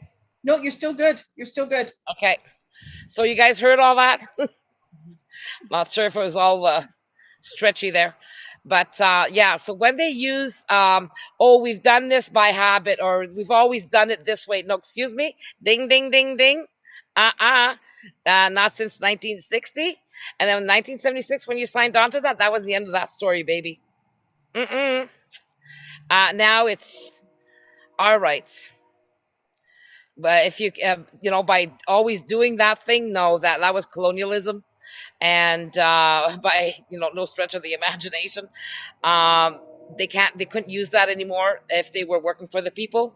It was up to the people we had that right, and they denied it to us. They lied to us. They tried to make sure we would know about this. But if not for coming to Six Nations in 2009, if not for not knowing about decolonization to begin with, that's why I came over here. And, we really needed to find something. Now we've got two ways of getting this done. Corruption is rampant worldwide, but only in 67 countries. Okay, the big 67. So what I want to say too is when you read that little when you start reading about the Caicos Islands and all this and what they did with Mauritius, actually 94 countries supported Mauritius and the Caicos and went against the UK. The other countries abstained. Who was that? Canada. Canada abstained. They didn't want to answer. Okay, from answering or voting. So I think now we've got 94 countries that would have to stand by what they said for the Caicos and us. And those countries that you'll see is France. France is very huge on failing to return the islands to the people that it still has colonies. France still has colonies. United States has colonies that they won't release. Nope. Hawaii has been fighting tooth and nail. Puerto Rico finally got rid of them, finally got out. But now you've got also Guam, who's been fighting since, oh my God, 2012? Forever. When I first started looking into them. Yeah, 2012. And they're still not getting anywhere. Why? Because they're getting the shaft. Once the government has their hands in something, it is really hard to get it out if you're not the one that is able to have decision-making authority over them. Yeah, exactly. Almost so impossible. with us, the UK tried to get rid of us, but the Canadian government kept hanging on, and then forcing them into fraud to be, complicit to a Yeah. fraud against the people. Yeah, the So UK hey, government, was actually quite upset. All they wanted, and even Margaret Thatcher was quite upset. All they wanted was a letter asking to repatriate Canada, for Canada to be able to repatriate. That was it. or That's even a all letter they of needed. independence. They said, Yeah, just give us a letter of independence. that's all they needed. And instead, Canada sends them all of these decisions that have to be made in their parliament instead of ours. And it was done for a reason. Pierre Elliott Trudeau was not a dumb man. He did that for a reason. Yeah, but who set him up? Okay, I don't think he was that smart. Yeah, First of all, back in 1984, he was already in bed with Schwab, of course he was. Klaus Schwab. Yes. And who was here? Kissinger. Who did Klaus Schwab study under? Kissinger. Yeah. Kissinger was accused and even became the Secretary of the United States. Well, and he was Hello? also involved with some pretty shady stuff going on Oh around yeah, communism and fascism, and the yeah, Fabianism, like all of yeah. that. Thanks Like, to the good old brotherhood, yeah, even though they're yeah. evil, So oh, so you gotta love them. yeah, the fact that they did that is, and the fact that they only did it in closed door sessions too. The other thing too is they had been trying to amend our constitution for many decades in Canada, and had actually gone to have, in, I think it was in the early 70s, mid 70s, they had an actual parliamentary committee that was struck to do constitutional questions to the public. And there is a plethora of information there about what the people wanted. So when the new constitution came about, that's what the people thought they were getting. And in fact, almost nothing from any of those discussions. No, and they will never ask the people, what do Yeah. you want to be able to have executive power? I mean, executive power is not seen anywhere worldwide, okay, for the No. people. No. We'd be the first ones, other than the Haudenosaunee back in way back, okay? Yeah. Yeah. So we got to bring that back, people, okay?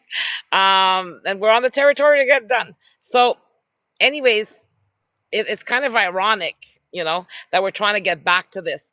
But we need to get back to this because that's the only time that people will have the rights. So either prerogative to veto.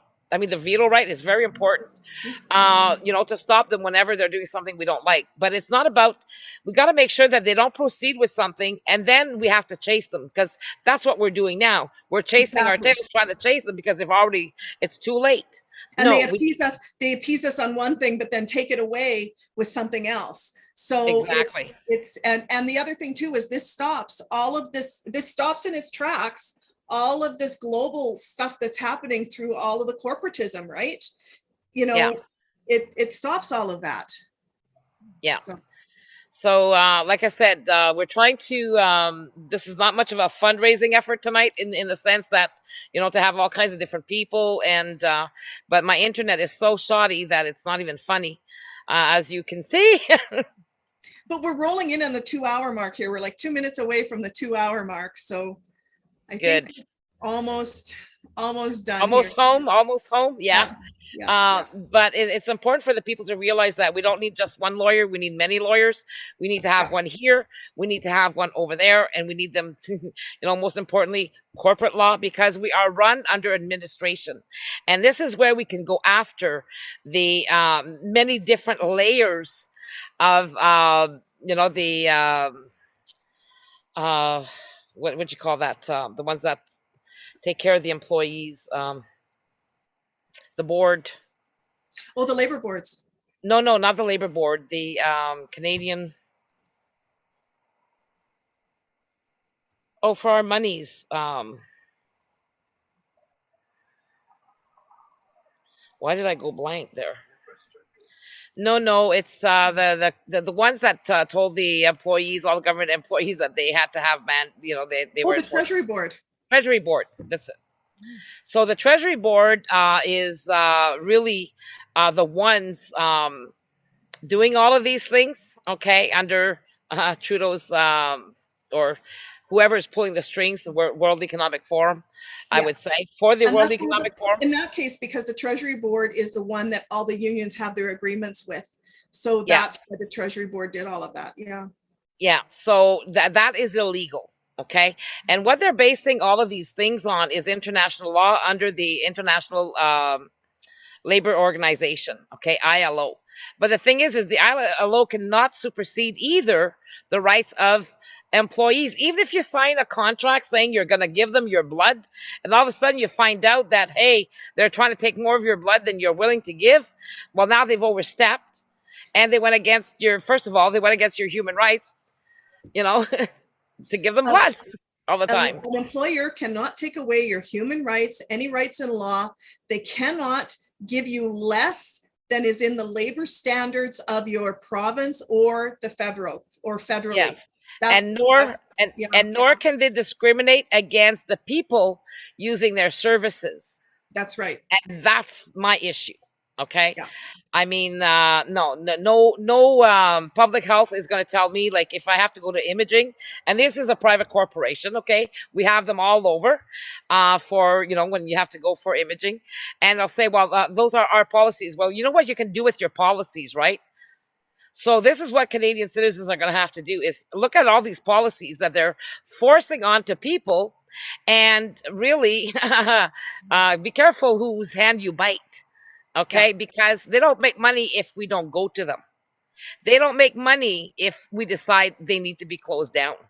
And that's exactly what, again, the power of the people, right? The power of having discussion, the power of actually having a discussion to understand and to come to consensus so that we can begin to move in action. And that is something that we have not done as a society in decades, and probably not since the 60s. So we need to get back to that. And it's going to take a while, folks. It's not going to happen overnight. So, and this is why we were asking people, dare to dream. Okay. I dared to dream of a way out, and I found one. Yeah. But we can't do it I found two that arrives at the same thing. Okay. One way or the other. The one in the UK was a bonus, and I think that's that's the one that's going to get us there faster. Than reaching the people, because they don't understand. Many don't even think there's nothing wrong happening. The government's protecting us. What are you saying? Well, when the government is your major employer, it's like the government is the major employer in Canada. It's the largest employer in Canada, the federal government, and followed by the provincial governments. So, it stands to reason that there's a lot of resistance to anything that is going to be, they can't be seen as not doing what their employer wants, right? Or they will be let go. Yeah. So a lot of people are stuck between a rock and a hard place. And then kids are frustrated as hell. So we need to move on this yesterday. Yes. Okay. And I want everything yesterday. But like I said, I couldn't be happier with the developments, and to have picked Doughty Street lawyers, and to then find out that there's that one line. I thought, oh my God, I couldn't believe it. That was my, yes, you're on the right path. Of course, because it's in our ebook, Exactly. If you're a member of the CPU, I encourage you to, if you haven't read the ebook yet that we put out, please read it. A lot of this information that we talk about is in there. And yes, sometimes it's really dry to read because it's Hansard's and it's, but that's the most fun, right? When they say, when you see how pissed off they are at the Canadian government over the indigenous people and Canadians. But the average person doesn't sorry, isn't into that. And people are asking now how you get that. Well, you have to be a paid member of the CPU. You have to have your membership, and or a donation with it. What is it? A $25 donation? Well, you can give $25 or whatever you wanted, but I think there was a minimal there for a while. Yeah. And then you're emailed a copy of the book. It's an ebook. And the reason it's an ebook is because there's links all over the ebook. There's videos that will play.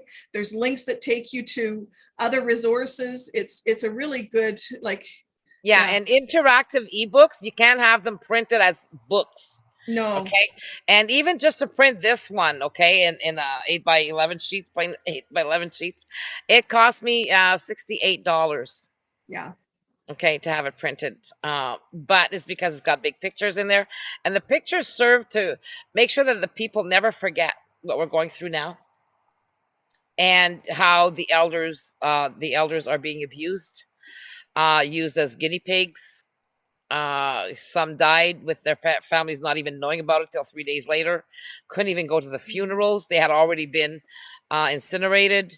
Like the Yeah. the horror. I never thought in my life that this would be Canada. I would have welcomed an outright war before this. Well, I actually think that's why there's so much resistance as well, is because people just cannot wrap their heads around that this is Canada.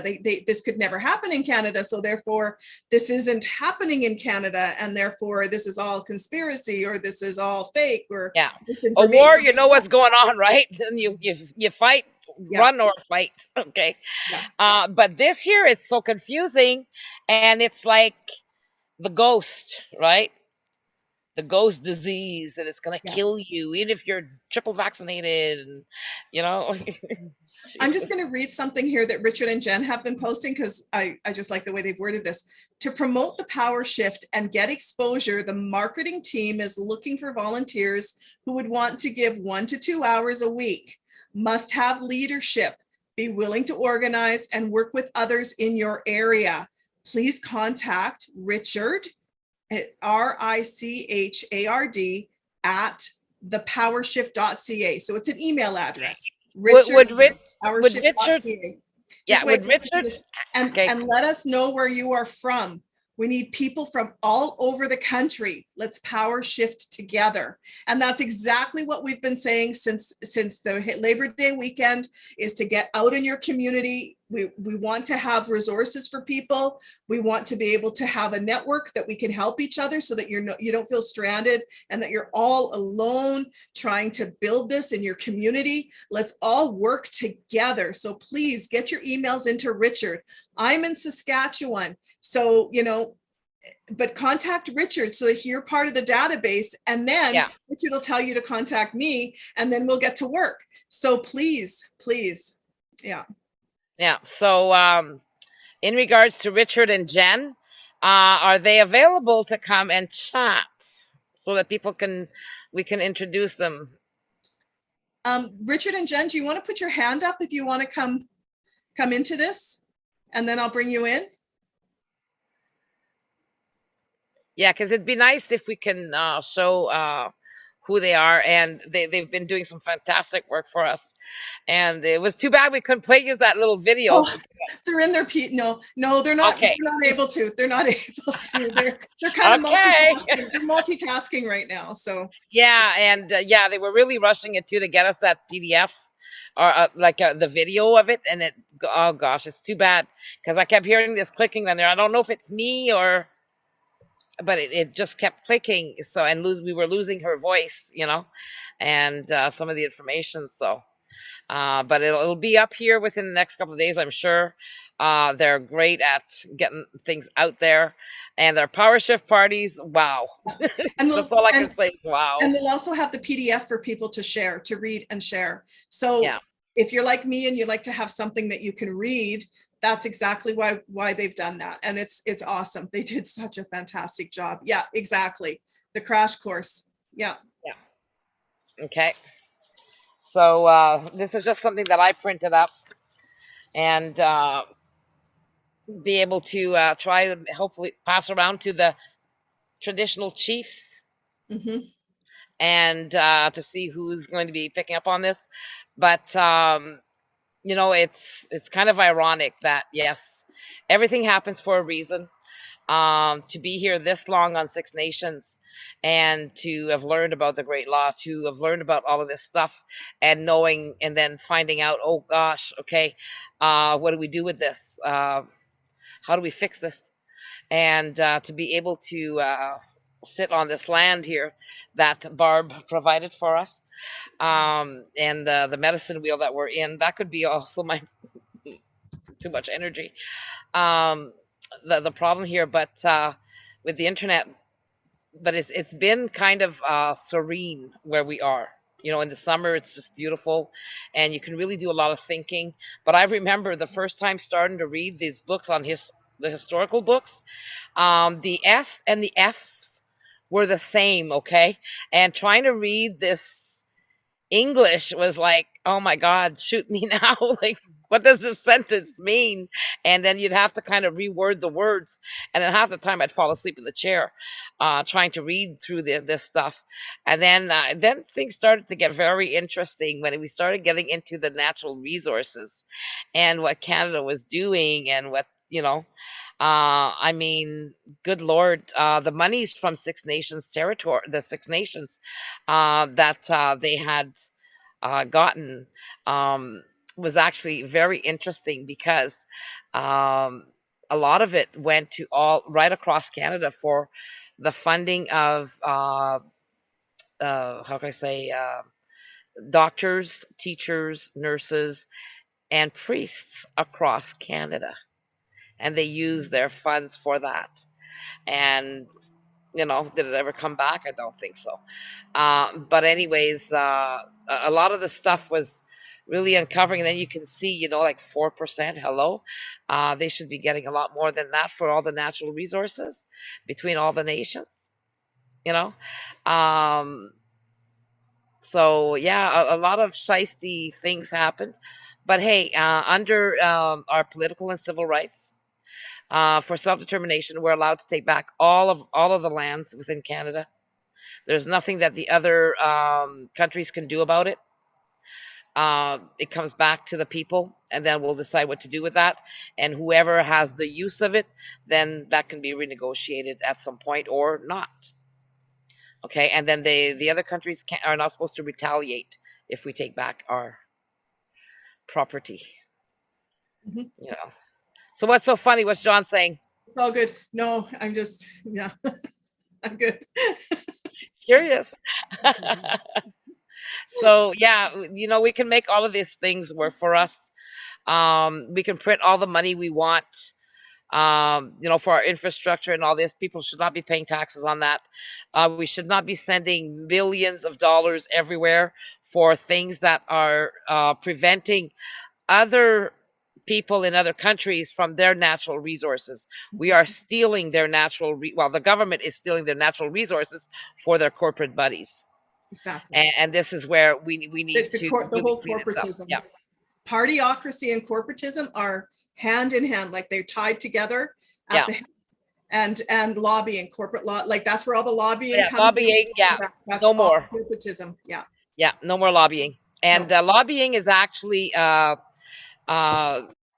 how can I say in Europe, okay? It started with the United States. They created lobbying. And then in Europe, it took off like a, you know, gangbusters. And then finally, Canada reported something to France in Europe. And two people got thrown in jail. Okay. And then all of a sudden, oh, now they're going to create laws against lobbying. What did they do? They legalized it by saying, you just need to report yourself and you'll be fine. But The who world, can't lobby? But who can't lobby? The people. yeah. So you can give Trudeau $1 million. As long as you report it, good to go. Yeah. The World Trade Organization, same story. SNC-Lavalin, you should see the story on them. They've been almost banned from I don't know how many countries for fraud. Yeah. And as long as they, you know, they've reported themselves, they're listed for 10 years, but they can still continue defrauding other countries. Yeah. Follow the money, follow the money. Now, trade and commerce isn't bad. That's not what capitalism is. Capitalism is trying to own everything and all governments, yeah. And to be the kind of the puppet master of everything that happens. You want to have all natural resources. Yeah, exactly. That's what all capitalism is. And capitalism is something that just, in order to survive, it has to keep growing. And you know, commerce and trade are very different from that. And we want to get back to commerce and trade, because commerce and trade actually form part of a strong foundation of a country. And Yeah. so we need to, our foundation is weakening fast because we have a very weak Yeah. So government. if we don't get our hands on lawyers ASAP, Yeah. with funding by the Canadian citizens, all taking their part and supporting this, we can get this done. We can. There's a lot of things that we can do, but if we can't get that done, then we've got no hope. So, but there is hope, and there's always a chance that yes, okay, we can slow it down, and then we can get some traction. But we need many lawyers in order to be able to achieve what we need to achieve, in the sense that, okay, once we can put in the pressure, because we don't know how much money it'll take to get it done in the UK. It all depends how scared the UK becomes. Yeah, exactly. And at the same time, we have to be careful, because sometimes when we have these videos and stuff, people get the message that, oh, I'm just going to wait and the lawyers will fix all this. No, no, no. We still need to, at the same time, be growing our presence in Canada. We need to be growing across our nation, in our communities, having the power shift parties, having people come out and, if people want you to speak, have them speak. It doesn't need to be fancy. It doesn't need to be huge. Just start something and grow it. Start it growing. And it's amazing how great you'll feel, because you'll attract like-minded people, right? You'll attract people that want to help you. You're not going to be on your own for long. Yeah. And with all the money that we spend in other countries and other things that we shouldn't be doing, we could be paying people in our communities to be the watchdogs, to, we should have always been doing this. This is how we should have grown as a nation. In fact, before 1867, that's what the people were doing. And 1867 was about shutting all of that down, so that the people were not responsible for themselves. That's what 1867 was about.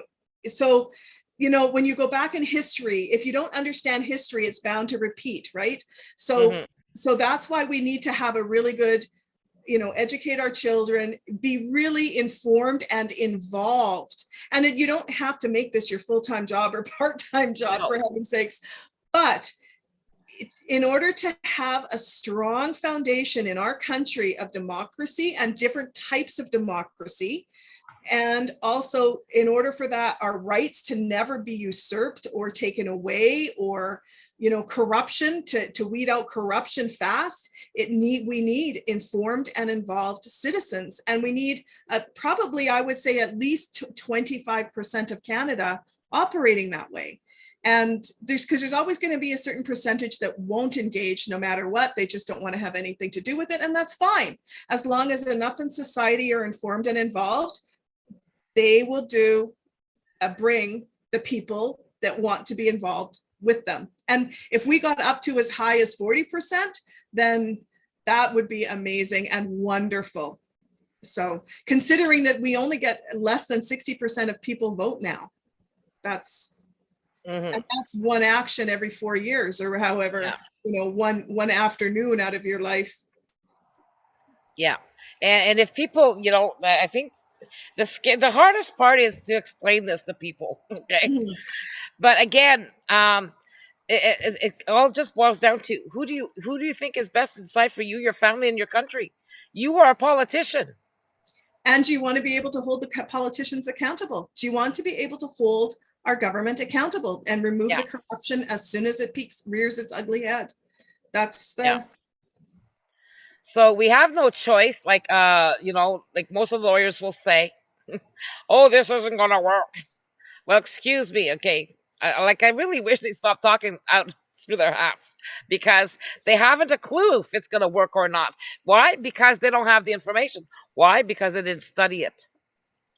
And that's the real downfall, I think, because we're not getting the support of the lawyers. Because, like, even Dobbs, okay, like, I mean, I used to love reading his stuff. Then I thought, like, why is he not challenging these things? Why? Bought and paid for. Again, there's something else that's an ugly little secret in Canada, and that is our whistleblower legislation is the weakest in the world. So people don't speak up when they see corruption happening, or and the lawyers don't speak up because they want to still continue to feed their families and all of that. And if they speak up, they will be disbarred and removed faster than they can even turn around and sit down, because that, like, our whistleblower legislation might as well not even exist. It's so bad. So, but even whistleblower legislation, I mean, how far does it go? The first thing we need to cut out, and we need to really explain this, is that our police, city police, our CMP, the medical board, the medical association, all of these pharmaceutical associations, they're all self-governed. Nobody penalizes them. And they all work in tandem because it's all the same people that have infiltrated.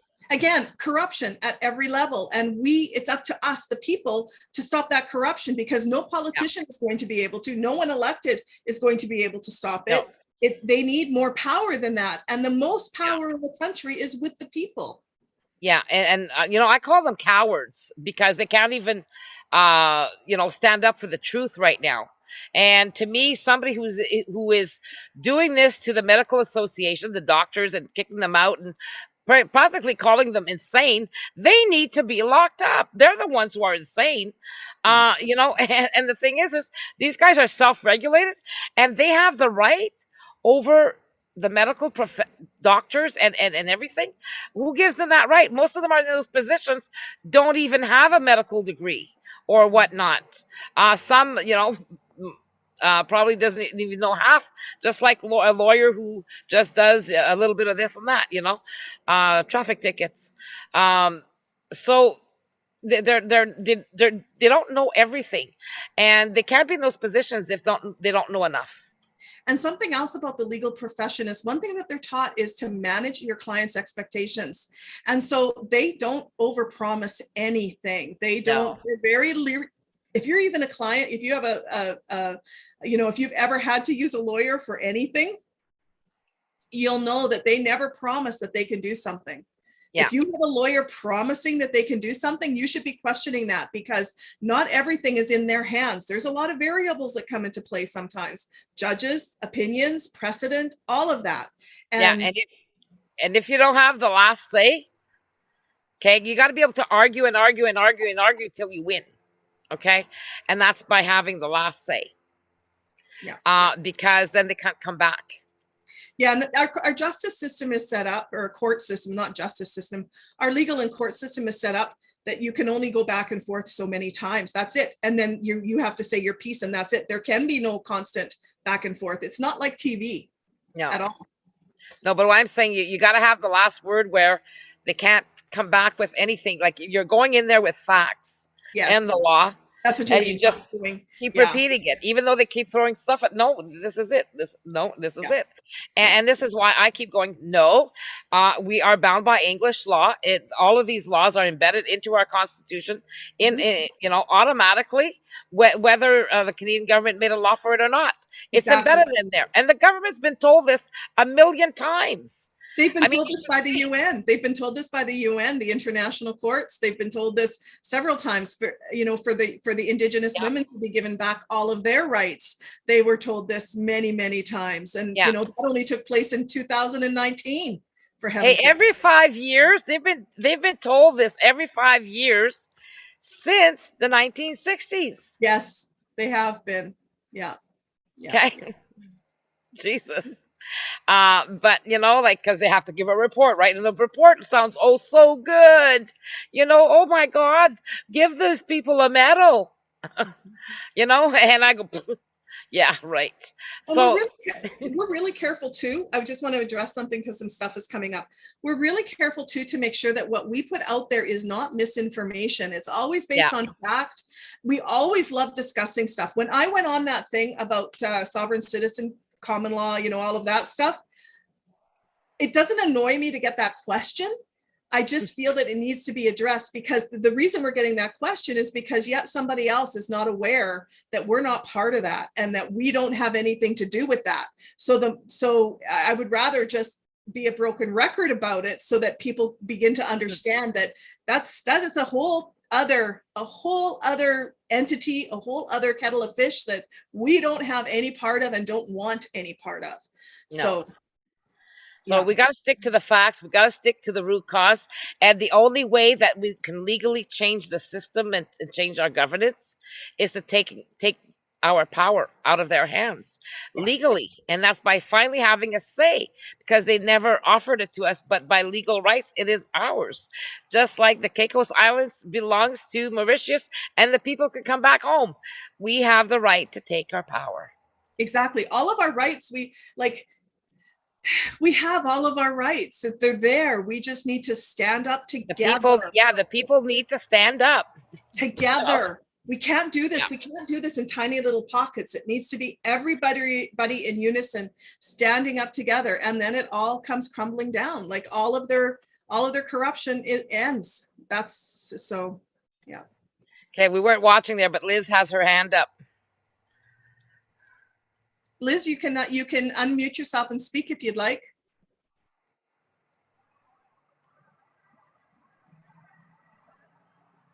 Hello.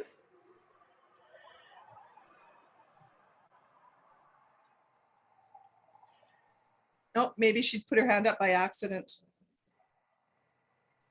I don't know. Okay, that's okay. I'll take her out of here. Okay.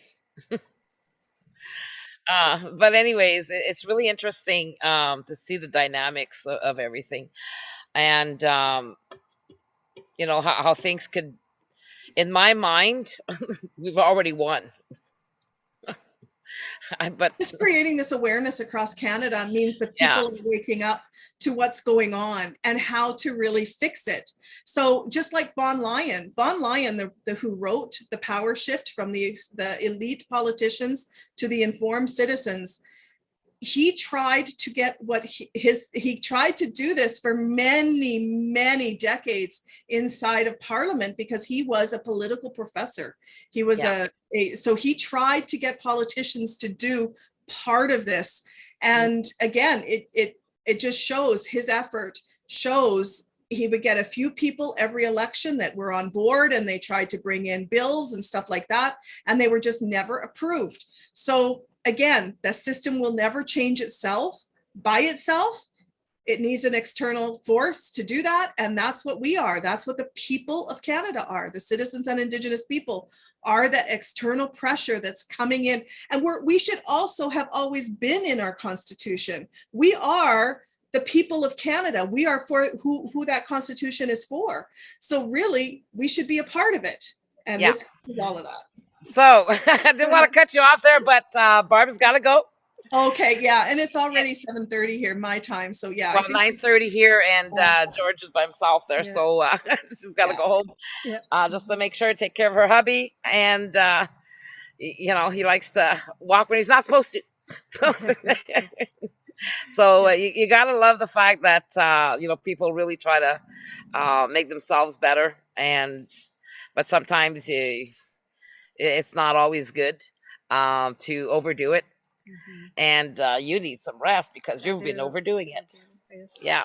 I already know that. Okay, so anyways, people, without this woman, this will not be happening. Okay, remember that. Grateful for Barb. Yeah. You know, you guys might think, you know, no, this woman made sure that I remained here, that me and Dennis remained here, like off. Dennis only moved in 2017 here, but he was here since 2009, same as me.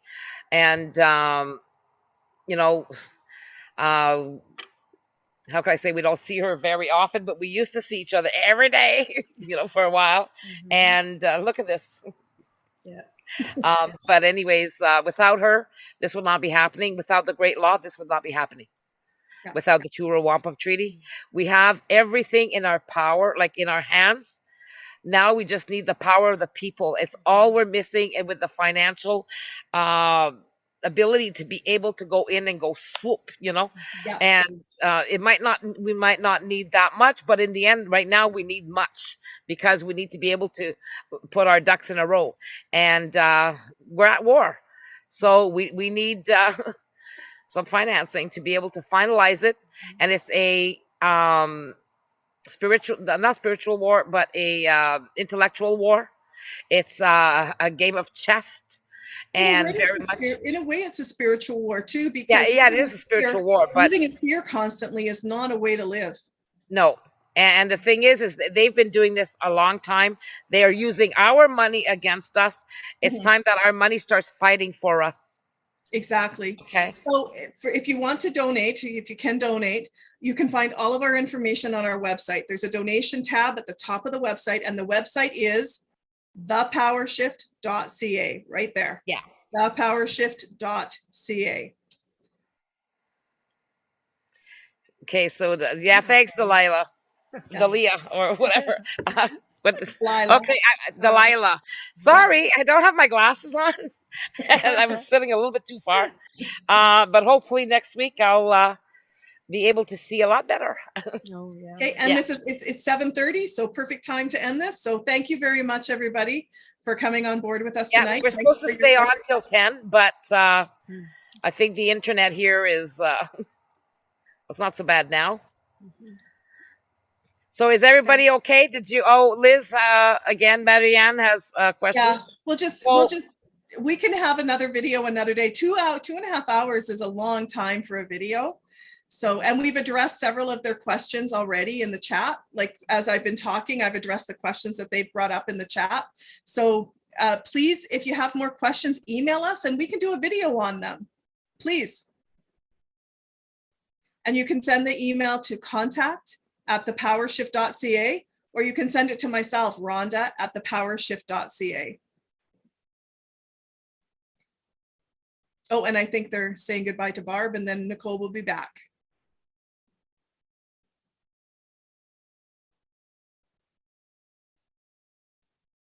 So I'm just going to do a bit of housekeeping here. So again, donations can be done through our website at thepowershift.ca.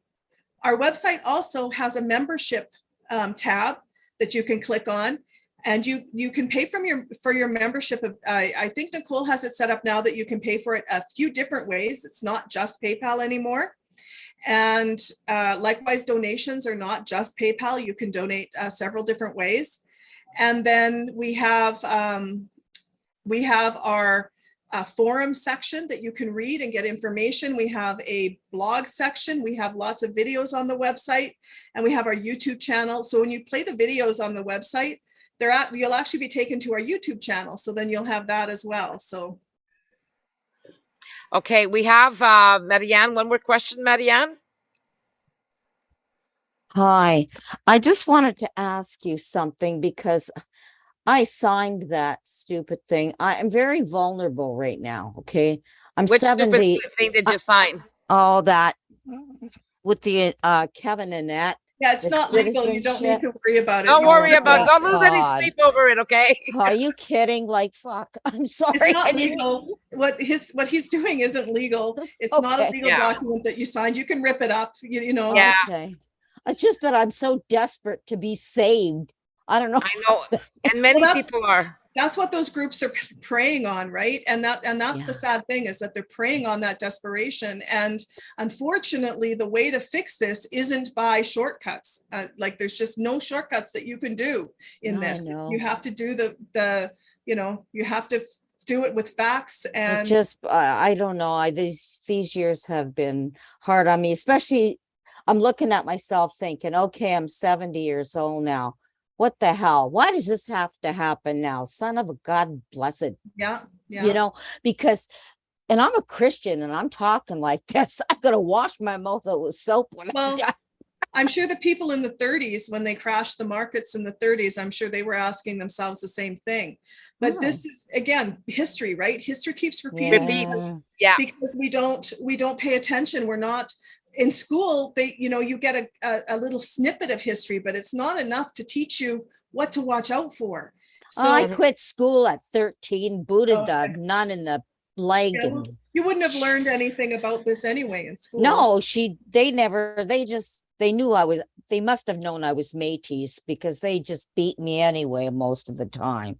They abused indigenous people really bad. And my parents hid it. We spoke Michif French, but we weren't allowed to speak it as kids. We had to hide a lot of things, so but I keep that never should have saying, been that way. So that's yeah. But God is just. Yeah. My only thankfulness is that I know they're gonna burn in hell. I'm so bad. You don't even know me. I'm so bad.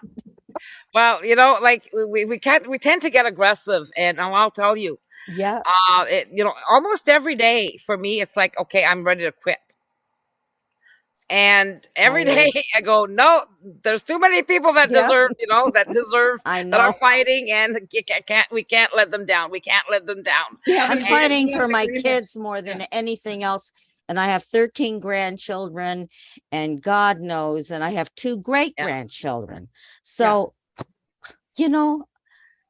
I'm more or less doing more for them than I am for myself because they have to grow up.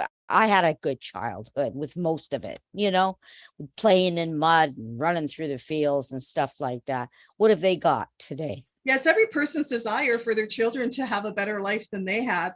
Oh, yeah. And so, what we're doing is, if we don't stop this, what we're doing is we're setting up our children to have a horrendous future.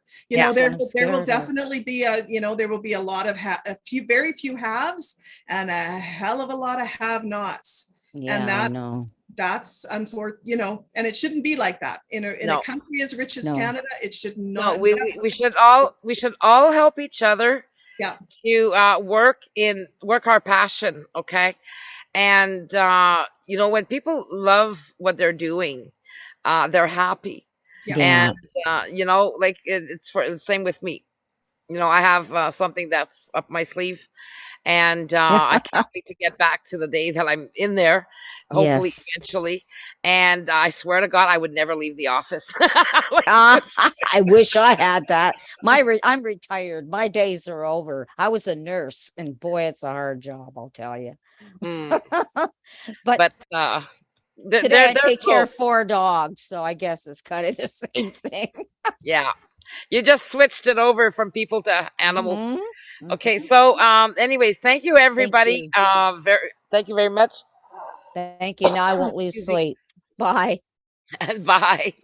But there's a will, there's a way, and there's always I have a fairy godmother that I'll tell you someday about, and we get very many fairy godmothers that just pop in at the right time. Yeah. Okay, and fairy, godfathers, whatever. But everything happens for a reason. And sometimes we just need to, bite our tongues and bite our time, because I've seen a few times that, I want everything yesterday, right?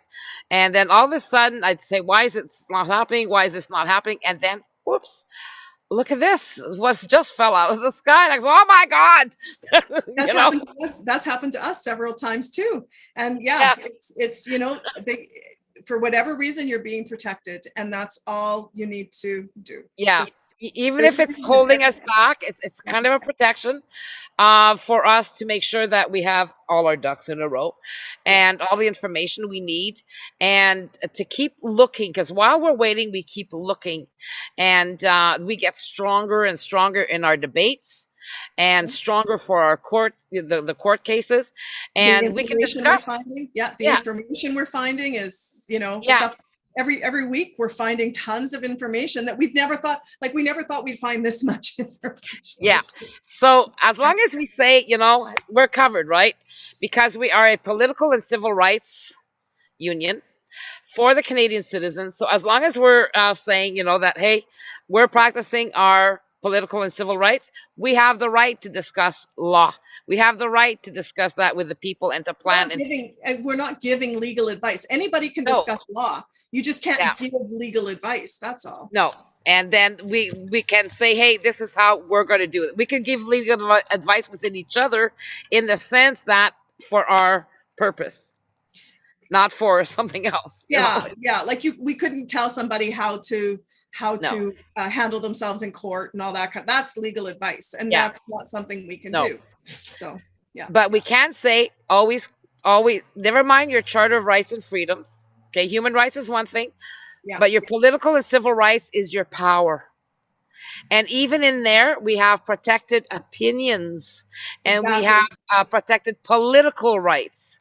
And it comes down to individual and collective. Our individual rights protect us greatly. It's our collective rights that give us the power over, like, for self-determination and all of that. That's a collective right. And that's what we have never been allowed to have in Canada outside of labor law. Yeah. So, Well, they work for us. Remember that. yeah. So let's turn things around. I guess that's wrong. I'm wrong. The only collective right we've been allowed to have is voting. That's it. Collective. That's not even a collective right. But it's the collective. That's an individual right. Yeah, but it's the collective deciding. It's an individual, but it's the collective that it's the majority that. Yeah, that's a collective right. Collective right is the majority. What we have is a personal right. Yeah, but again, everybody personally brings. Yeah, but listen, no. Because it's you like individually, just your vote individually doesn't make somebody win. It's the collective number of votes that makes. No. Yeah, but listen, Rhonda, that's not how they figure it out. Okay, we're going to touch on this because we need to continue this conversation. Everybody's individual right, because if we're going to challenge this, okay, the charter, they give us the right to vote, each the right to vote, but it's the collective, and this is where it becomes the collective after, but it's always based on individual rights. And then I vote yes, you vote yes, she votes yes. Well, I don't know what the hell you just voted. So Right. It's a combination of it that becomes, but it's not a collective voice. It's your choice, your personal choice made it so with Right. everybody else. Just like the Convention of Consent. Okay, I have a piece on here. That's an individual thing, and together is what makes Becomes it the will of the people. Yeah.